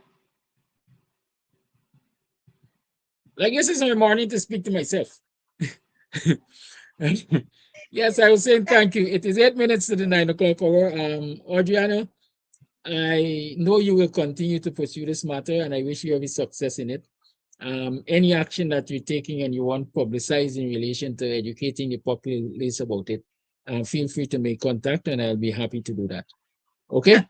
I'll definitely keep Again, you posted. experience. And I want to thank Mr. Nigel Hughes and the police for behaving. So the police were very professional on Wednesday when they went into the building, because even when they said that the police said, who else is in this building, right? And because she said that it's not any one of these persons who you're showing us, right? And Mr. Nigel Hughes was there to represent me. And I want to say thank you to Mr. Nigel Hughes. And I want to say thank you to the Guyana Police Force for the way they conducted themselves at the Pure Diamond business, as well as at the police station. Thank you, Kadaki. And have a wonderful day. And to your viewers, have a wonderful day also. You too, Adriana. Thank you. Goodbye. You know, so alert. The alert right now is watch Pure Diamond. I see some people say don't buy from their business, don't support their business. Yeah, the ordinary man generally, in most instances, don't have money to support, to buy diamond and so on and so forth. Right? So yes, but we can bring attention to the fact that we have some people in that business there that are willing to disrespect Guyanese. We can bring attention to that. And we also got some bottom lickers. We also got some house slaves who are willing to take the fall for their master. Because here it is, black men are stepping forward to say they were the ones who infringe Adriana's rights. When Adriana knows to herself that it is not them who did it, it is a Caucasian, as she described. Right? And so the police should immediately be charging all those who step forward and say they were the ones who took the phone. They should be charging them for perverting the course of justice. There's such a charge. And that is what they're attempting to do, to pervert the course of justice. So black people, if you want to step forward and take the Caucasian, the white man blame, or Brazilian blame, whoever, you must pay the consequences. They should have been charged for attempting to pervert the course of justice. And then let us see if the Caucasian can step forward. But, you know, some people say half a loaf is better than no bread. I just hope that the time will come when we will control and we will really operate as though this bread belongs to us. And so foreigners can't come here and make us second-class citizens. Don't stand for it. The Jamaicans got an answer for that. The lines are not yet opened. We are still entertaining guests. And so this morning we have with us Kofi Kwayana. Kofi, hail up. Whilst Kofi over on. Welcome. Greetings. Hail up, Kadaki. How you do? Madam, you know, usual thing, with up on it. Are they fighting the good fight? The blaze in the Just fire. a minute. Please, callers, understand that I'm not yet over the lines. I know you're anxious to have your say on these issues, but let's talk with Brother Kofi, and then we're going to warm the lines. I can spend a little time with you this morning, here and there. Right, good. So y'all don't fret yourself. Take your time. Yes, Kofi, so we're going. How you do? Welcome back. You're up on Yes, land sir. again. Always good to be home, man. No place like home. Yeah, And I never, know, I never, know, never. No place like home. A boxing reform, you know. truly, Boxing. truly. And in the month of emancipation, it's truly good to have you here. But you're here for a special reason, I was told, right? In our conversation, I was told that you're here for a special reason. So share with the viewers where you come again for this time of the year, but Well, it's two things really bring me here. The thing that initially brought me here was the launch of the book, Enter the Political Kingdom by my uncle Moses Bagwan. And then, of course, as time and the divine plan would have it, I'm also here to help to bear witness to the life of Mother Rodney, who will be funeralized today in Betafawaktin, you know, a close, the families are very close with our families and have a generational link. So both of those things are really linked up as one, because the essence of this book for me, be it we don't have a lot of time, I would simplify it in a proverb that says all history is a current event. You know, as people would say, if you don't know your past, you don't know your future, you know. So with all that we're discussing, with all that is happening in Guyana right now and really all around the world, because it's not unique to Guyana. The problems that we see, the problems that we are finding ourselves grappling with in the Guyanese context are definitely not unique to Guyana. There might be a little bit of nuance that Guyana is different than Trinidad, than Jamaica, than the United States, than Burkina Faso, etc., but it's the same thing. So in this book, which is written by someone who, in my mind, is a national hero. And why I say that is not just some kind of fancy talk, is because he rose to the occasion at a time when it was needed the most to help to build a bridge. You know, there's another proverb that says, in a time of crisis, the wise build bridges while the fool build dam. You know, and we as country people, we know about bridge and dam. Sometimes dams are used to divide, and bridges are used obviously to unite and to respect the difference, the distinction. You know, like right now we are the sideline dam between Allendale and Buxton. So it's not to pretend that Allendale and Buxton are the same thing and have the same culture, etc., but there is a necessity for the people of Allendale and the people of Buxton to live as one and to interact, to coexist on a level of mutual love and respect. So this is a serious book, and I know plenty of people don't read book again. One of the things that we're advocating for is that this will be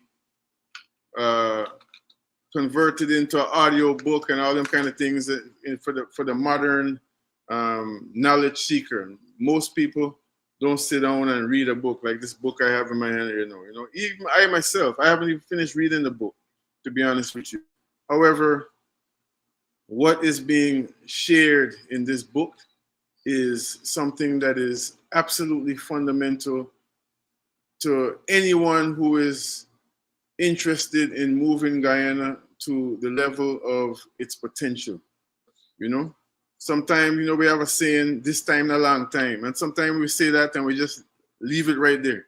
This time a long time. So there's this glorified past, which is often looked at with rose-colored glasses, because if when we was in the past, we never liked it so much, or we felt there's many things that could be better. But as time moves on, we see that time get more dread and more dread and more dread. But sometimes if we just leave it, you know, our analysis, if we just leave our reflection at this time in a long time, we miss the opportunity to make it even greater than it was before, because that's the design of the Creator, known by many names and many natures. You know, to make things better than for every generation, every preceding generation, to make things better than they were before. If the greatest carpenter has already lived, and the greatest teacher has already taught in the classroom, and the greatest doctor has already picked up the scalpel, we might as well just, like they say, eat, drink, and marry, because tomorrow we're going to die, for sure. Because that means that human potential has reached its peak and we can't go no further, so we might as well just give up. So, in essence, that is what I get from the book, and why I feel that it's something that's very relevant and very necessary for all of our people who are interested in the liberation of our people.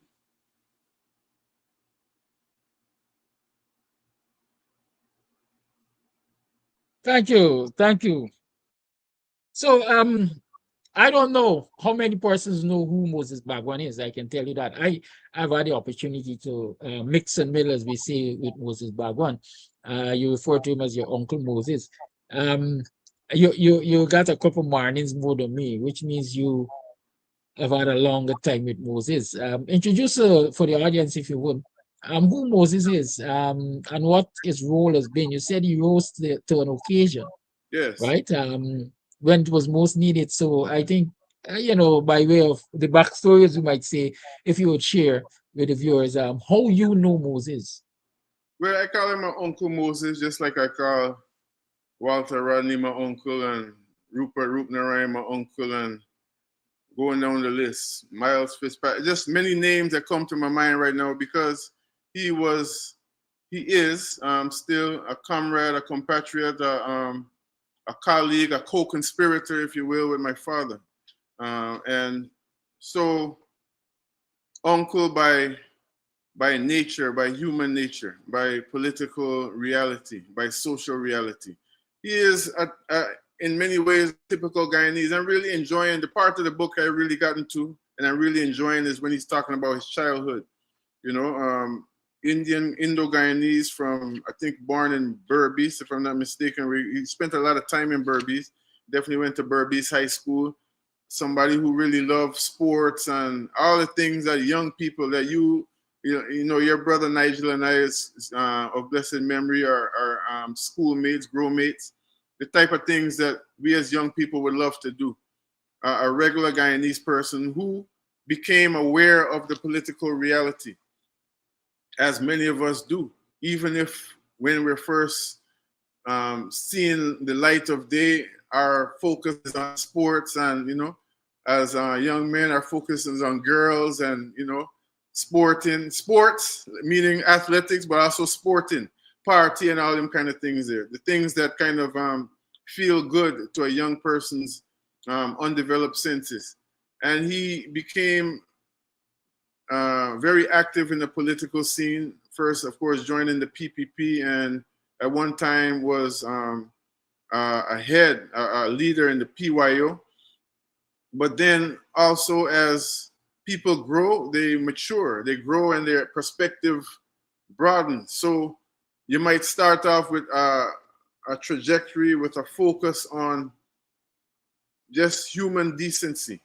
Everybody doesn't enter the political arena with the same perspective, or even necessarily goals all the way, But then as you go, and one of the things that I would say that distinguishes people like him is because he didn't get stuck in the tribalism.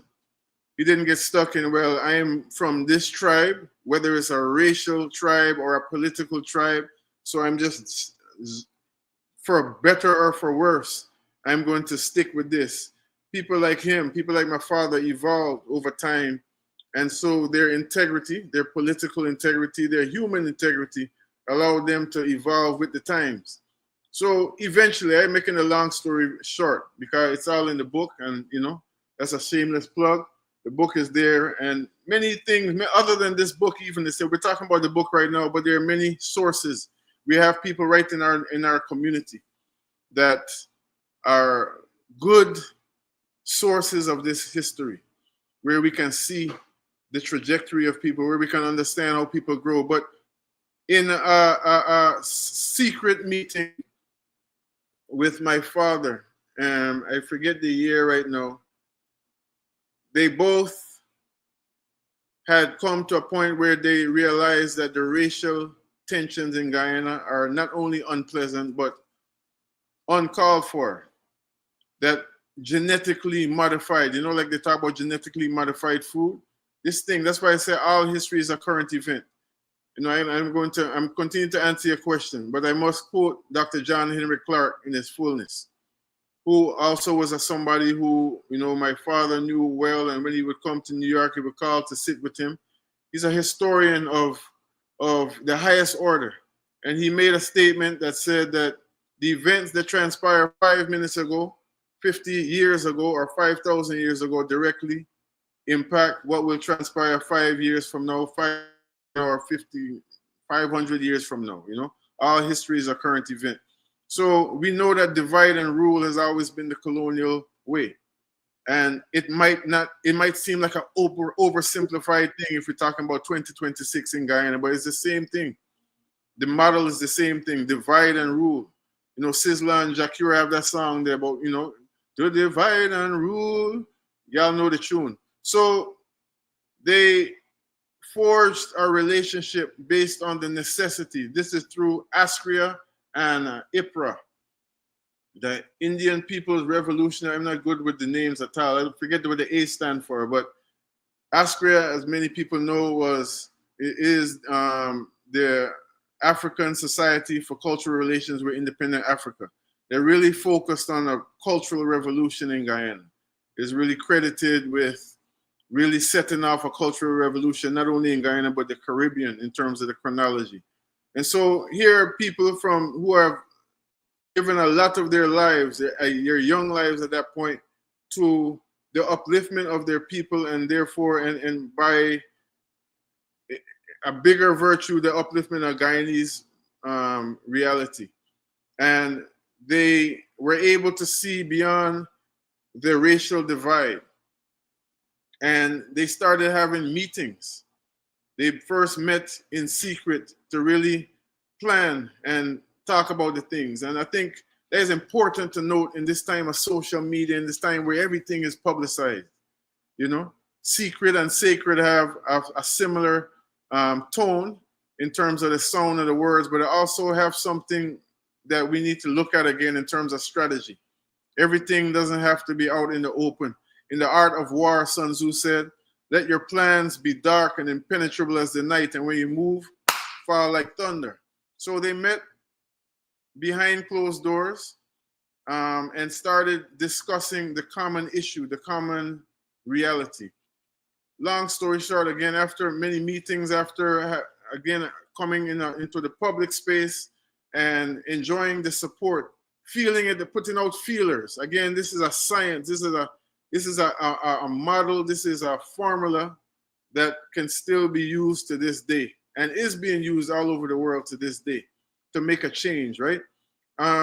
They began to go public and had meetings that were first sparsely attended, but then became very much more publicly supported. Why is this? Because the average person in Guyana, anywhere in the world, but we're talking about Guyana right now, the average person in this country desires the simple things of life, to be living in harmony with their neighbor, to get the best that they can get for the children, you know, as became the slogan later on, coined by Baba, Uncle Clive Thomas, bread and justice, you know, simple things in life, free waterway, fresh water for bathing, all them kind of things there, you know. So they began to look at the common enemy as well as the common needs. And eventually, with the association of other elements in the Guyanese society, what came of that link was the Working People's Alliance. And I don't need to preach to the choir on this program about what the Working People Alliance has been and is, what it has stood for over the time. It's again answer to a big epidemic on the land, which can be clearly described as artificially injected racial tensions. You know, in the Quran, one of the holy books of the world, there's a scripture that say that God has made us in different tribes so that we may know each other, not that we would have enmity with one another. But if we follow the colonial script, we look at all the differences and we pay attention to them. But nature says that we honor the differences. We don't hide the differences. We don't try to sweep them under the rug. We just look at them as a means and opportunity to know one another, you know? So in essence, there's Moses Bagwan. He is also, one of the ways I also know him is as a lawyer who of people to stay out of the clutches of the dictatorship of the day. A lawyer who practiced, you know, and practiced law in, again, with high integrity, with deep integrity. A political activist. When we talk about Working People's Alliance, that's what that amounts to in many different ways, you know, social, political activists. There is this about the blood-brain barrier. And again, many times when we look at the differences and we look at the distinctions, we focus on them alone. But I want to read something for you, Kadaki, in the audience that I was reflecting on when I was preparing to come and join you this morning. This is a quote from Toni Morrison, who is a well-known African from America writer. She's now an ancestor. But I want to invite our people all over to listen to this very clearly and just take a deep breath and see if you could resonate with this as it relates to right now in Guyanese society. She said, the very serious function of racism is distraction. Again, the very serious function of racism is distraction. It keeps you from doing your work. It keeps you explaining over and over again your reason for being. Somebody says you have no language and you spend 20 years proving that you do. Somebody says your head isn't shaped properly, so you have scientists working on the fact that it is. Somebody says you have no art, so you dredge that up. Somebody says you have no kingdoms, so you dredge that up. None of this is necessary. There will always be one more thing. That's Toni Morrison, rather.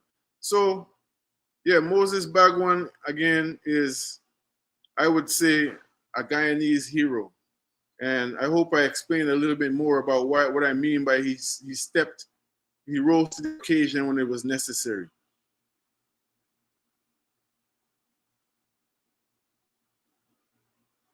Indeed, you brought clarity to all that you said about Brother Moses. You call him Uncle Moses, I call him Brother Moses. Really a man for the people. He has really done his part in terms of fighting for good governance, etc. in this country. And, you know, even as I reflect on his work, and that is his political work then and his publication of this book, I can see the connection because I can see the relevance of the messages in the book and the relevance of the fights he fought not so long ago. Because here we are in 2026 Guyana, and a lot of the issues that Brother Moses and Brother Yufi and everybody else previously fought, they're right here before us, and we're still confronting them. When you look at Guyana 2026, again, you had the opportunity of coming through the years. You've seen several governments of Guyana, and here you are in 2026, and I'm saying we're confronting some of the same struggles that we've confronted, and we are seeing, quote unquote, the role that Black people, Afro-Guyanese, are playing in the continued destruction and the continued oppression of Guyanese as a whole and Afro-Guyanese in particular. What's your reaction to all of that? Yeah, well, again, all history is a current event, you know. So if you look at the plantation, there's that model. There's the model of people who felt that they could get a little bit more position. They were coerced into believing. I would rather put it that way there. Because I don't really believe most people born evil or even born with, we'll just leave it at that, born evil. Some people might be born a little stupid, a little challenged, you know, but seriously, when you look at the model of slavery, and again, even beyond slavery, when you look at the model of colonialism, Walter Rodney, our great ancestor, did a lot of work on that. There's something on YouTube that even if you don't want to read a book, you could go on YouTube right now and there's a lecture about the history of the Guyanese working class. And as soon as the video starts, he's going right into when Indian and African met in Guyana for the first time. It wasn't under normal circumstances and they were already given narratives about each other, you know? So, but you asked about African people in specific, and let's deal with that. Let's deal with the fact that from ancient times, there was always people who were able to be compromised because their goal was temporary gratification, immediate gratification, you know, whether it's sensual or otherwise. You know, that's why all of the teachers of wisdom through the years, including, I must say, my father in his own way when he dealt with fasting and all them kind of thing there, they teach us to make sure we guard our vices, make sure that we are not really slaves to our vices. This could be, and this is not to be in some kind of pious way, you know, like you need to be walking on water, you know, but just so you can be a self-determining person and not easily controlled. So in a space in 2026, when poverty in an oil-rich country is pervasive, one of the vices is going to be the desire for material comfort, for basic necessities. But then we all face this time when we have to look at the fork in the road, when we face the fork in the road, when we reach the fork in the road to say, well, is this worth selling my soul over? And we have history as an advocate, as an instructor, as a point of reference to say, well, what happened when these people did it? How did that ever work out for the good for them in the end? You know, there's a much longer answer to that question, Kedaki, but I'm just mindful of the time. But when you look at how Malcolm X described it as the house Negro and the field Negro. And sometimes, you know, I just be kind of cautious in making reference to that. However, the truth is the truth. And who the cap fit, they have to put it on, you know, and just wear your crown or your false crown. There are people, because, and the reason, I must say, the reason sometimes I'm hesitant is because we can easily throw these labels on people. We're looking from the outside. This one is an agent, this one is a sellout, this one is this, and not really fully understand what this person dealing with. And sometimes, oftentimes as well, especially in one of the lessons that we learned from the 60s and the 70s in the Black Power movements in the United States and even in the Caribbean, which stretched into things like what happened with the Grenada Revolution, is sometimes we just get, again, in these tribes ideologically, and if somebody has a different ideology than you, then you would be quick to put a label on them. But there's, putting all that aside, there's something called integrity, there's something called common sense. And there's something that we all have at the darkness of midnight, when nobody else is watching, when the Facebook and the Instagram and all them things and TikTok is off, when all the street lights are off, if you live deep in the countryside, that we have our soul, we have our spirit, we have what the Yoruba people call our Ori, our first mind, right? Our God mind that would tell us right from wrong. And we know if we compromise in ourselves. We know if what we're doing is for personal gain instead of, that's the thing, because nothing wrong with personal gain, you know, but when personal gain comes in the way of the collective good, then something wrong with that. So that's why we honor people who have made ultimate sacrifice, because they put the collective, they put the collective good above their personal comfort.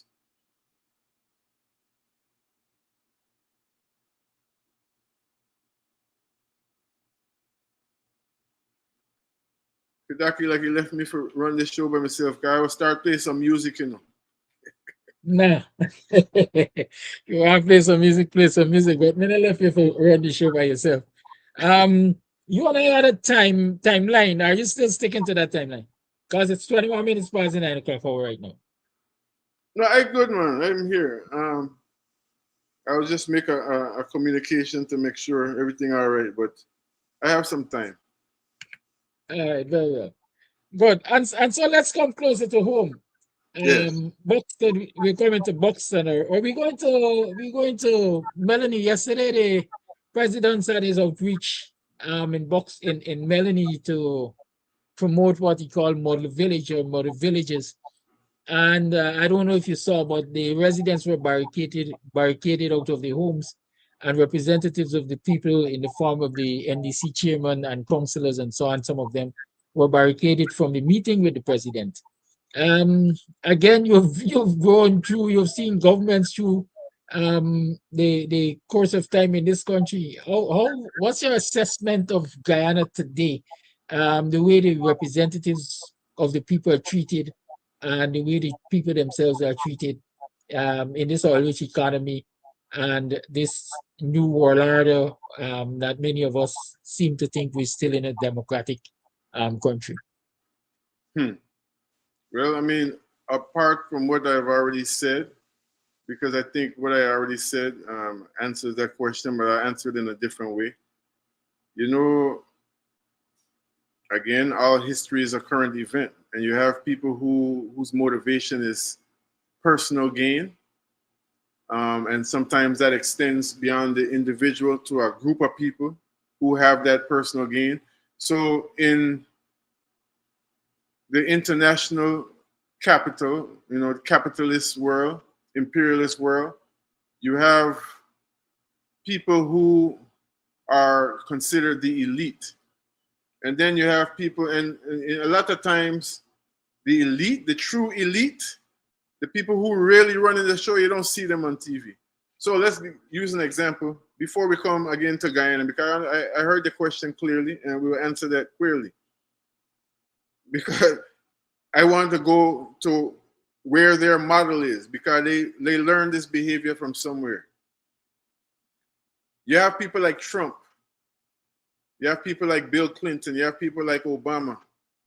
And I'm going to probably piss a couple of black people off now, because Obama is no different than the Clinton, the Trump, Reagan, and all this kind of people. He's the black face of empire, you know? And if we had a longer time, and I would be happy to come forward and debate the scholars of the land on this. We have receipts of this. And that's how you rise to that office. The whole notion of democracy is a joke. Is a joke. America is a plutocracy. The United States of America is a plutocracy. And so what I'm saying is, though, the people who really run the show, you don't see them. So the people like Trump and Obama and Biden and this one and that one, they are the front face of the empire.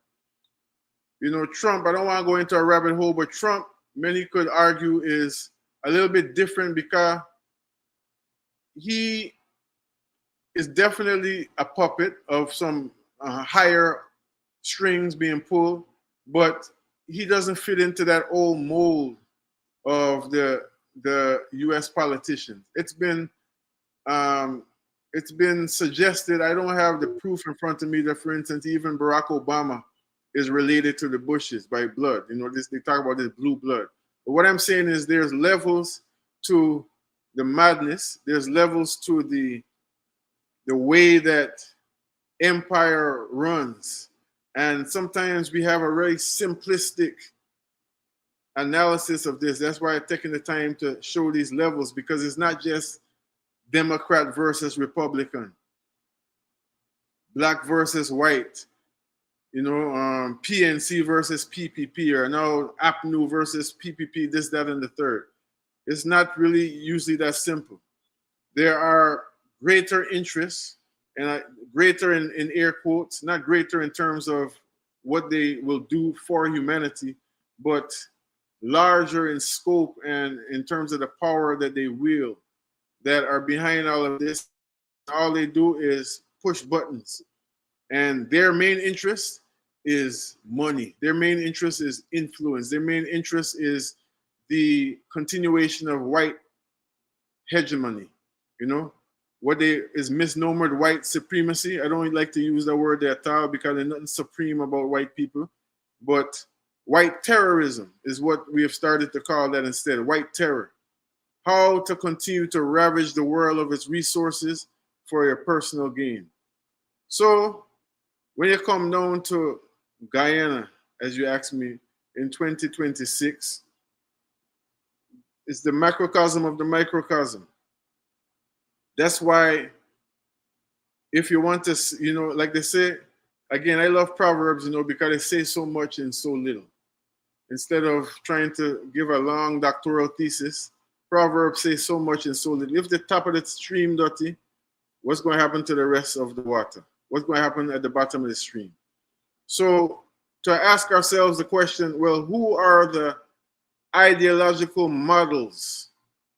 I know that Dr. Chedi Jagan, with all that he may have had himself within, you know, as contradictions, as most people do, will probably turn it in his grave, because here's a government now, or a party that went from a socialist background, workers of the world unite, to come all you capitalists, come rape the land.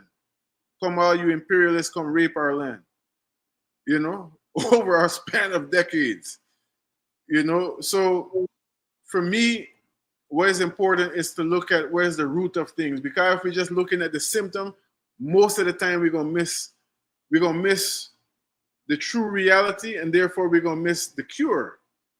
The root is greed. The root is capitalism, imperialism, and it has some very clear, definitive manifestation on the governmental level, on the state house level, all the way to the local level. You know, there have always been people who were willing to do the bidding of the master for a little bit of extra comfort, for a little bit of the what's left from the food, because they still ain't getting the fresh food and the vegetables, you know.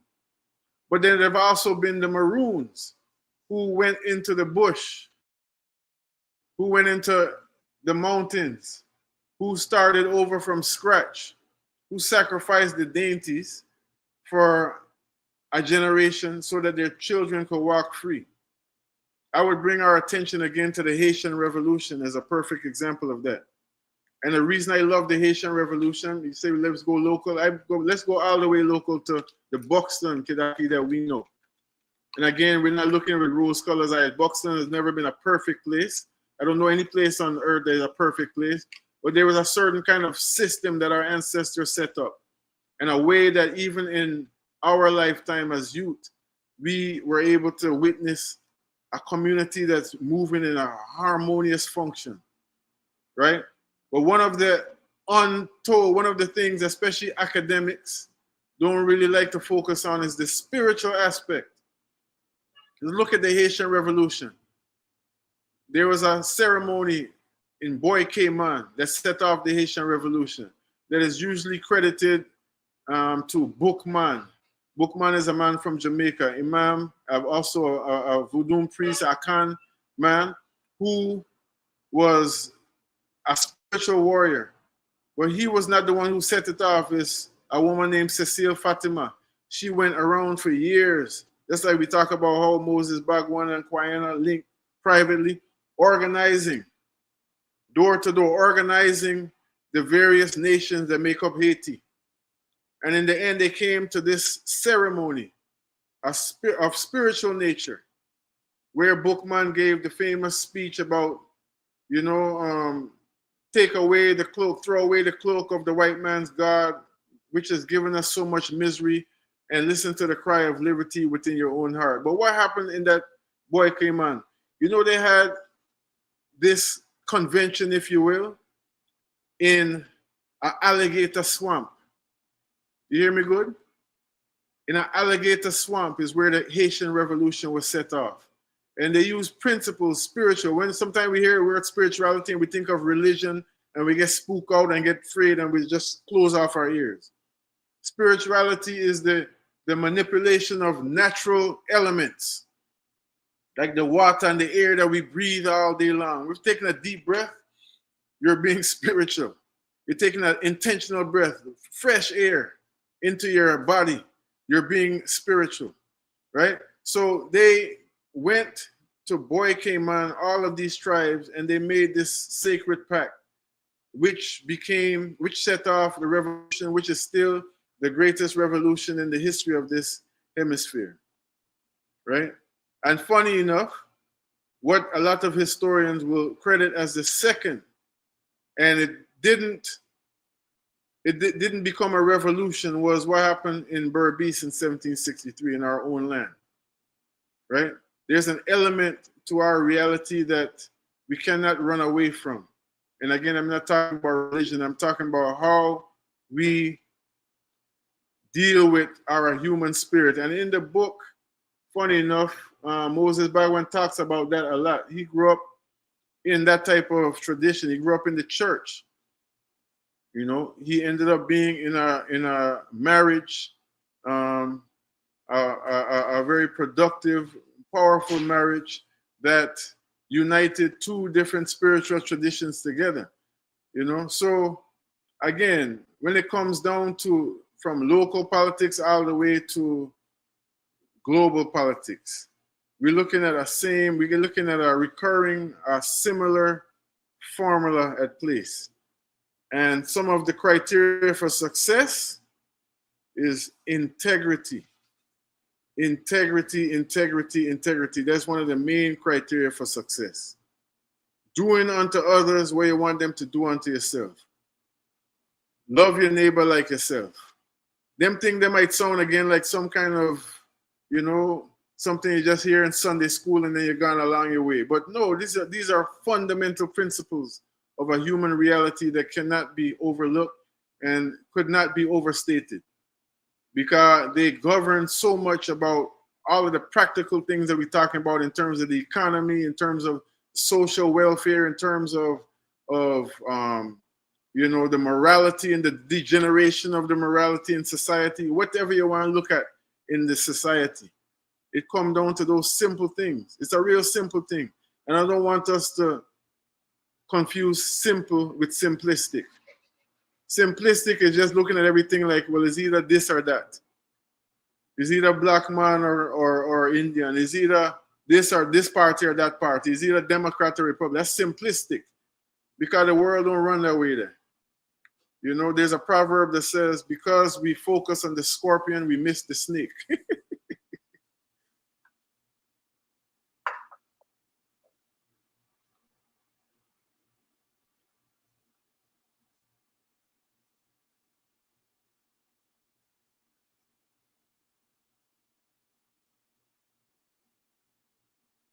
So yeah, if you want to look at the problems of Guyana and see where the solutions lie, they are really human solutions, first and foremost. And when you deal with the humanity aspect, then you can deal with all the infrastructure, you can deal with all the logistics, you can deal with all the other things. Because one of the tricks, again, as I read from Toni Morrison, one of the functions of racism is to keep you distracted. So we got to ask ourselves then, if we're gonna give that theory a chance. You don't have to take it in wholesale. You don't have to completely say, well, take it as gospel truth, but let's give it a chance first. So if that is true, then what are the distractions? What are the distractions that we are seeing in our society right now versus the reality, the true reality, the things that are immutable, the things that can't change, the things that won't change, regardless of who is in power? Kidaki, look like my battery is dying on this device, you know. All right, so thank you for that response. Very interesting conversation as viewers are noting. Your battery is dying and my time is going. It's 24 minutes to the 10 o'clock hour, so I think it's a good place to take a wrap. And definitely, you're always welcome to come back and let's continue this conversation, Kofi. So, if there are any parting words you want to leave with us, go right ahead. I can't hear you good. You're breaking up. Sorry. Yeah. Can you hear me clearer now? Yeah, clear now, yes, sir. Right. So I was saying, your battery is going and my time is going. It's 24 minutes to the 10 o'clock hour, and so True. it's a good time for us to take a wrap. And so I'm inviting you to make closing remarks if you would like to. Well, I give thanks. I would say first and foremost to our people in Guyana and around the world that, you know, to put it very simply, there was a slogan in the 60s that said, power to the people. In Guyana, we had our own slogan, people's power, no dictator. And then there's somebody who came along named H. Rap Brown, became Imam Jamil Al-Amin, a co-leader of the Student Nonviolent Coordinating Committee with Stokely Carmichael, Kwame Ture, who just the other day in Trinidad, I saw they made a powerful move to name Oxford Street, Kwame Ture Street. He grew up, he was born and grew his first years there. But H. Rap Brown came around and advanced the slogan from power to the people to say the power is in the people. And I want you to just take a little break and just meditate on that. I invite you to reflect on that through your day today. How that little small thing makes a difference. Do you feel more empowered? Do you see that again, that puts the power, that tells you that we're not waiting for Moses. No pun intended. Moses back when did his work, and Moses, you know, his namesake did his work. We're not waiting for Savior to come and save us again. The power is in the people, and that is absolute. That is the scientific power, that's the intellectual power, the cultural power, any power you want to think about. The power is in the people. So we give thanks for that. And all roads lead to the Georgetown Club, which is a place I don't know, but that happens to be the venue for the book launch. It was originally going to be at the Umanayana, and I believe that it had to change because that's now become some kind of a organizing site for the people, the families of the MV Barima tragedy. And I would be remiss if I didn't just send our condolences to all of us, but especially to the people who were directly involved in that tragedy. And that tragedy is another example of the tragedy of greed, of the epidemic of greed, the epidemic of self-aggrandizement over the people. You will see it time and time and time again, and I'm not trying to prophesy. I pray we never see it again. However, history recalls that that's what's going to happen time and time again until the system change, you know.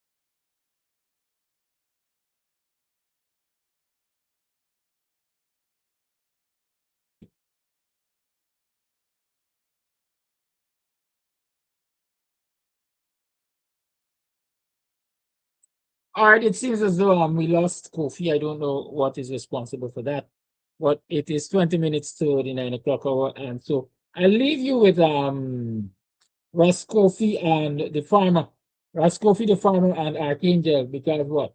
They're telling where they come from, and that's it.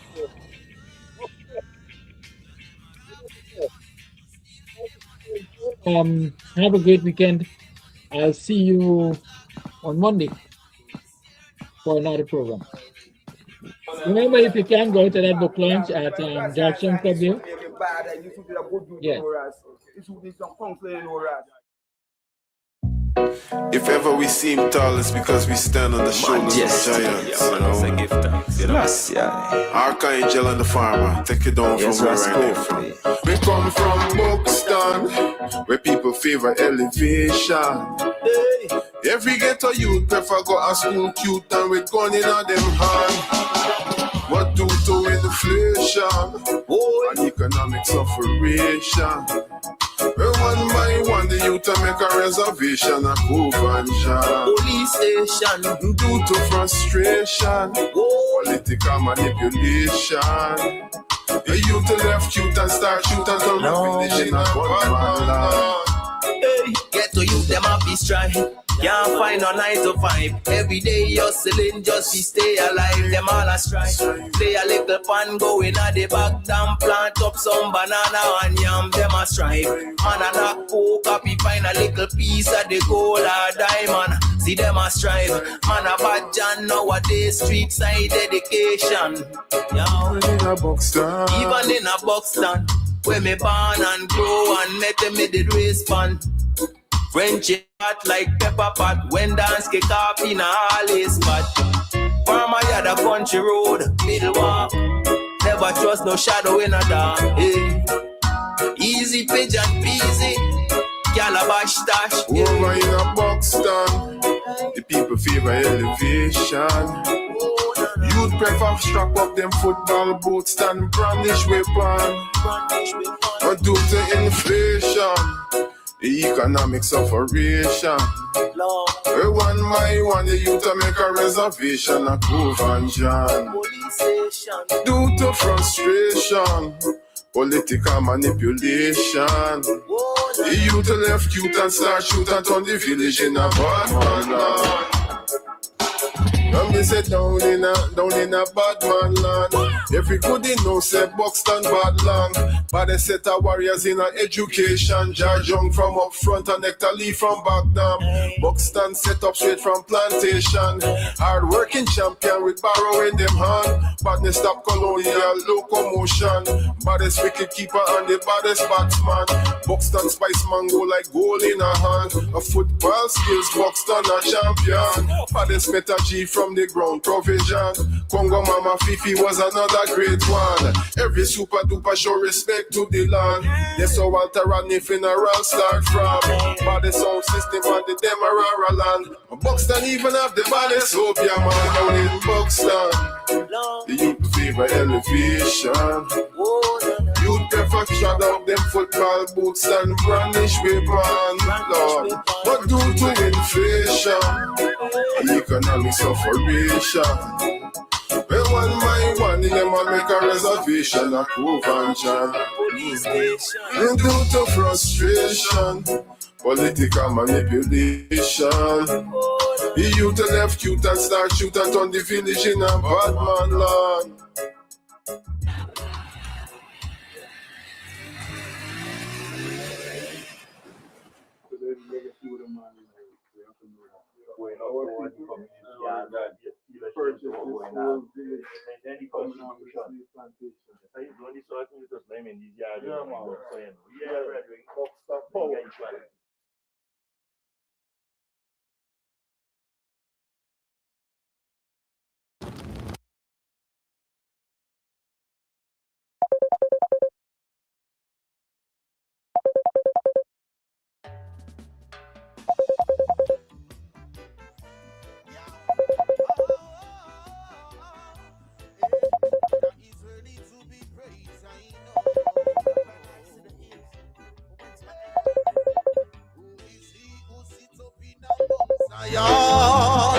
King Haile Selassie first, the King of Kings, he is the conquering lion. King Haile Selassie first, all praises be to His Majesty. King Haile Selassie first, the wonderful counselor is the Prince of Peace. King Haile Selassie first, the Rastaman Jadan, him still Jadan, his own divine majesty. still live on. Me tell you, be meek and joy will come in the morn. In a army, you're a chief in a command. No one who was beyond or beneath the earth was worthy. Rastafari govern Arar from the age of 13. Then crown him king of kings in 1930. 72 nation witness this energy. And who is he who sit up in Mount Zion? King Haile Selassie first, the King of Kings, he is the conquering lion, yeah. King Haile Selassie first, all praises be to his majesty, yeah. King Haile Selassie first, the wonderful counselor is the Prince of Peace, yeah. King Haile Selassie first, great, here as pure as one, garments dipped in blood. God in the flesh, the same one me say will cause the flood. There will be no sub, the throne could not be touched. Greater David, greater son, line of Solomon. Queen Omega at his side, true divinity. Man, woman and child, power of the Trinity. Emperor Selassie, I could never die. Yeah, yeah. Who is he who sits up in Mount Zion? King Haile Selassie first, the King of Kings, he is the conquering lion. King Haile Selassie first, all praises be his own divine majesty. King Haile Selassie first, the wonderful counselor is the Prince of Peace. Yeah, King Haile Selassie first. It's a long road, Rastafari carry a ton load. Not take the wrong road, it's been a long way, but all I know is one way, yeah. Haile Selassie, he's the ancient monarchy. Call him Haile Selassie, a protector of the universe and humanity. Who is he who sits up in the Mount Zion? King Haile Selassie first, the King of Kings, he is the conquering lion. King Haile Selassie first, all praises be to his majesty. King Haile Selassie first, the wonderful counselor is the Prince of Peace. Yeah. King Haile Selassie first. Hey. Yeah, oh, hey, yeah, oh, Rastafari is our King of Kings. Oh, hey. His whole nation is in the high mountains of Zion, Lord of the gates of Zion, more than all the dwellings of Jacob. Glorious kings is spoken of the city of the Most High Emperor Haile Selassie are the first. They will make mention of right about Babylon to them that know I and I. Yeah, Rastafari.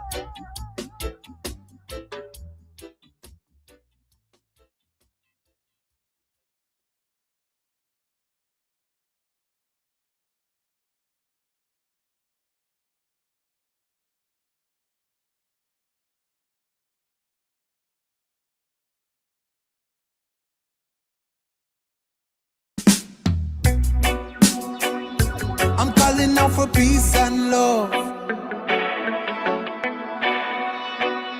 Man chanting for peace and love. Let's bring in the power, raise the vibe, raise the energy. I and I tried to time for infinity. Walking the earth with the balance of the Trinity. To chaos we search to find serenity, boy. Every 24 hours we exist in the duality. Living a dream of being face down in brutality. Spending our whole lives working for a salary when money can buy time, and that is just reality. Everybody hold the vibe. Take a moment and close your eyes. Take a breath and now me visualize peace and love. Everybody just hold the vibe. Take a moment and close your eyes. Take a breath and now me visualize peace and love.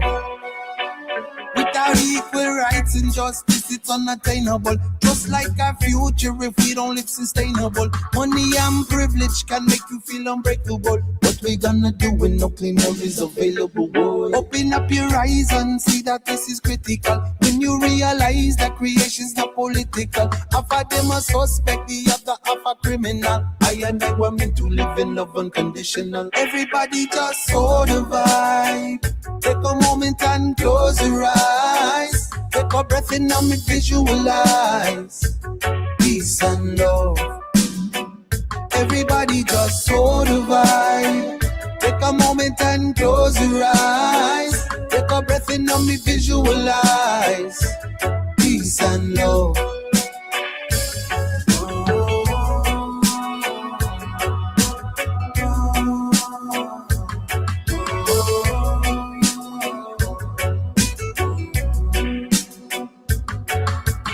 We can grow a garden with the sun and the water and some dried earth.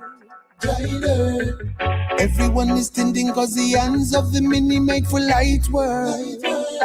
Imagine if you and me could learn to see each other as one family. Same roots, same trade. Imagine what tomorrow could be. Everybody just hold the vibe. Take a moment and close your eyes. Take a breath in and me visualize peace and love. Everybody just hold the vibe. Take a moment and close your eyes. Take a breath in and me visualize peace and love. Everybody just hold the vibe. I know the world is hurting, but I beg you, everybody just hold the vibe. And though tomorrow is uncertain, still I beg you, everybody just hold the vibe. I know together we can make it, so I beg you, everybody just hold the vibe. Peace and love.